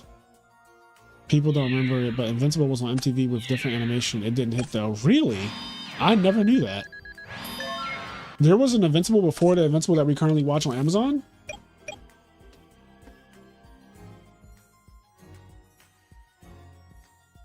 We know you like the aquariums, so we hooked you up with your own Shark Tank in your trunk.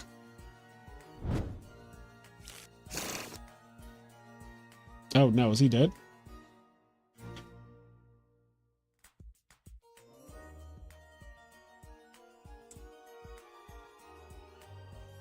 The powerful Vanity's Fiend.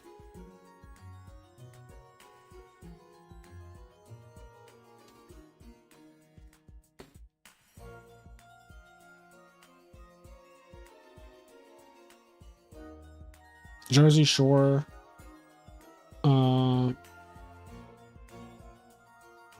Love Island is basically modern day Flavor of Love, and I love New York, but much more mature. Yeah, I love Flavor of Love, and I love New York, and I love all of those shows.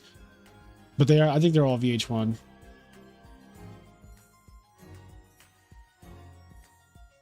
Imagine today guys on TV calling girls grenades and walruses. Jersey Shore was too funny. That is wild when you think about it.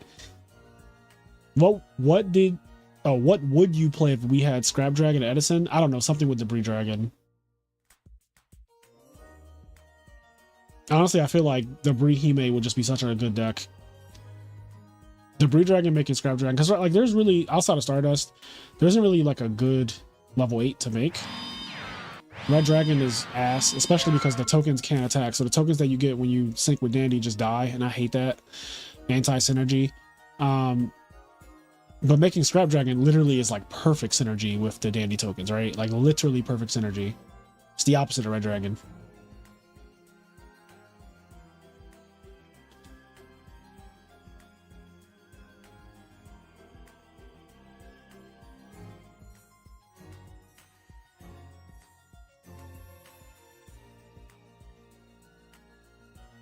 Baldwin Hills, I think you're talking about, Brandon. It was called Baldwin Hills or something like that.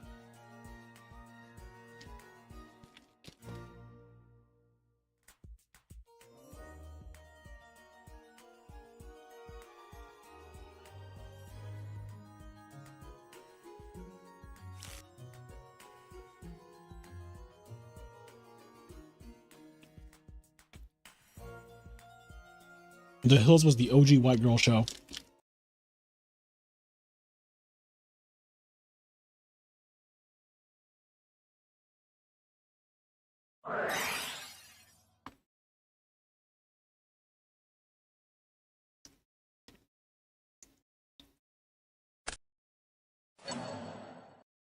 $33%. 33% right here.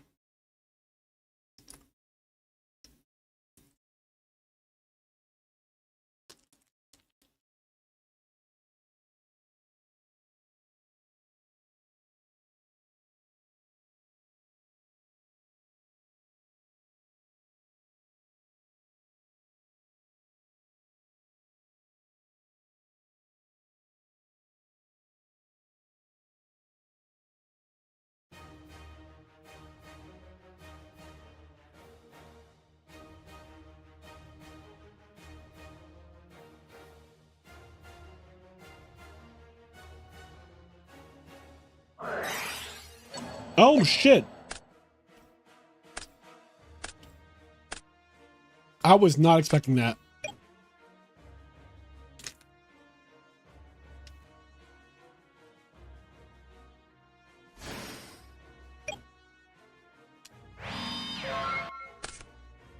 We have ourselves a game.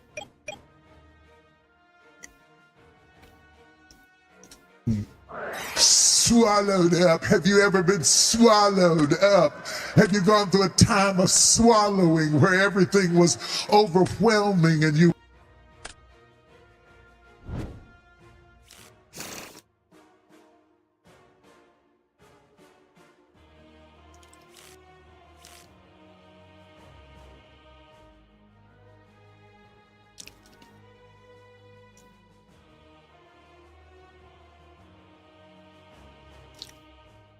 RuPaul's Drag Race. I mean, that's one of my favorite shows now.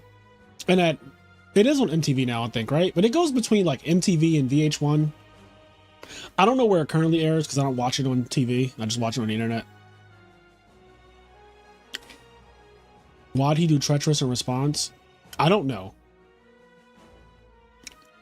I'm not the Dragon Turbo player. Is there a reason he did treacherous in response? I'm not really sure. Maybe he was afraid of Jinzo.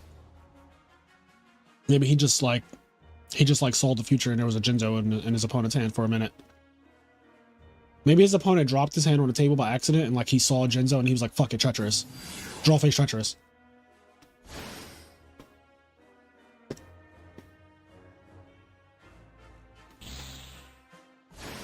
Like there's a chance that his opponent just like saw. No, this is probably just too much already. Is Prometeria in there? This is Prometeria. All right, well, he's saying I'm not going to win from there. All right, Hydro Pump wins. And that is...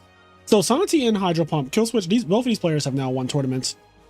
And if you guys don't know, at the end of the year, Kenny and I do a IMNerd Winners Ball. Everyone who's won a tournament in the Discord server, they get a roll, first of all. So let me show you how this works. So Hydro Pump here, who just won this tournament, I'm going to now add this roll of tournament winner, right? Everyone with this tournament winner roll, and there's more than this because a lot of people are offline or whatnot, but basically, and some names trump this pink name, but basically, if you have this roll, tournament winner, like Hydro Pump here, you get to play in that invitational tournament at the end of the year. We give out cash for that.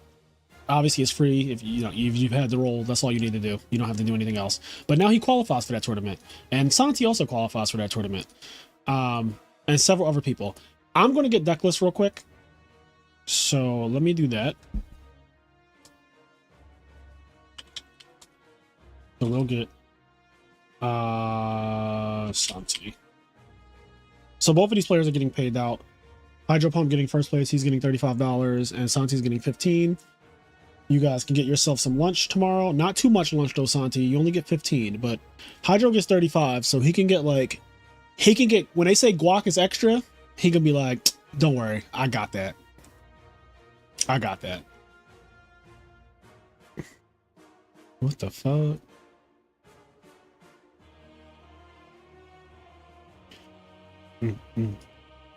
And then let me get Hydro Pump's deck, which is, it's cool because Hydro Pump won with dark. He won with the dark Dragon Turbo. I should say dark one more time. Dark. All right. So here is Santi's deck. Let me condense this down some. But this is Santi's Hero Frogs, which he's already won a tournament with this deck in our server before. Fraser, let me know if you want to get hit with the spear offering lines. Tim, we're doing Teach Me How to Cook, King. Do not worry. Don't you fret. Me and you are going to hop on ladder together and we're going to record Teach Me How to Cook. What time is it? It's a little late. We're going to do Teach Me How to Cook though. So that's coming up. But this is Santi's second place deck. He's been playing this one Thestalos, which I love this. Like I do not like the malicious, but I like the Thestalos. I think this has heart. This has character.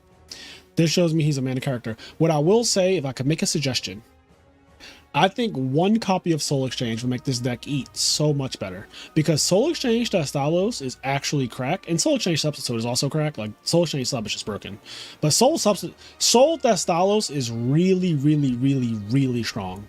It takes away 3 cards: the monster you tributed from your opponent, right? The card you steal out of their hand from Thestalos' effect, and the bottomless or deep prison that the Thestalos will eventually eat. It's a 2-card commitment. Takes away 3 cards. It is very, very strong. Anyway, enough of that rant. Trying to educate the kids. Hydro Pump's deck, Dark Dragon Turbo, which is a deck that he literally like made. I mean, he made Dragon Turbo too, but like then he took it a step further and made this shit. And I think that this is a really cool deck. Also, noticeably no Reckless Greeds. Wow. So this is all gas, no brakes. Pretty cool deck. Pretty cool deck. And I think we did have Hydro Pump do Teach Me How to Cook with this deck, right? Hydro, you're in the chat.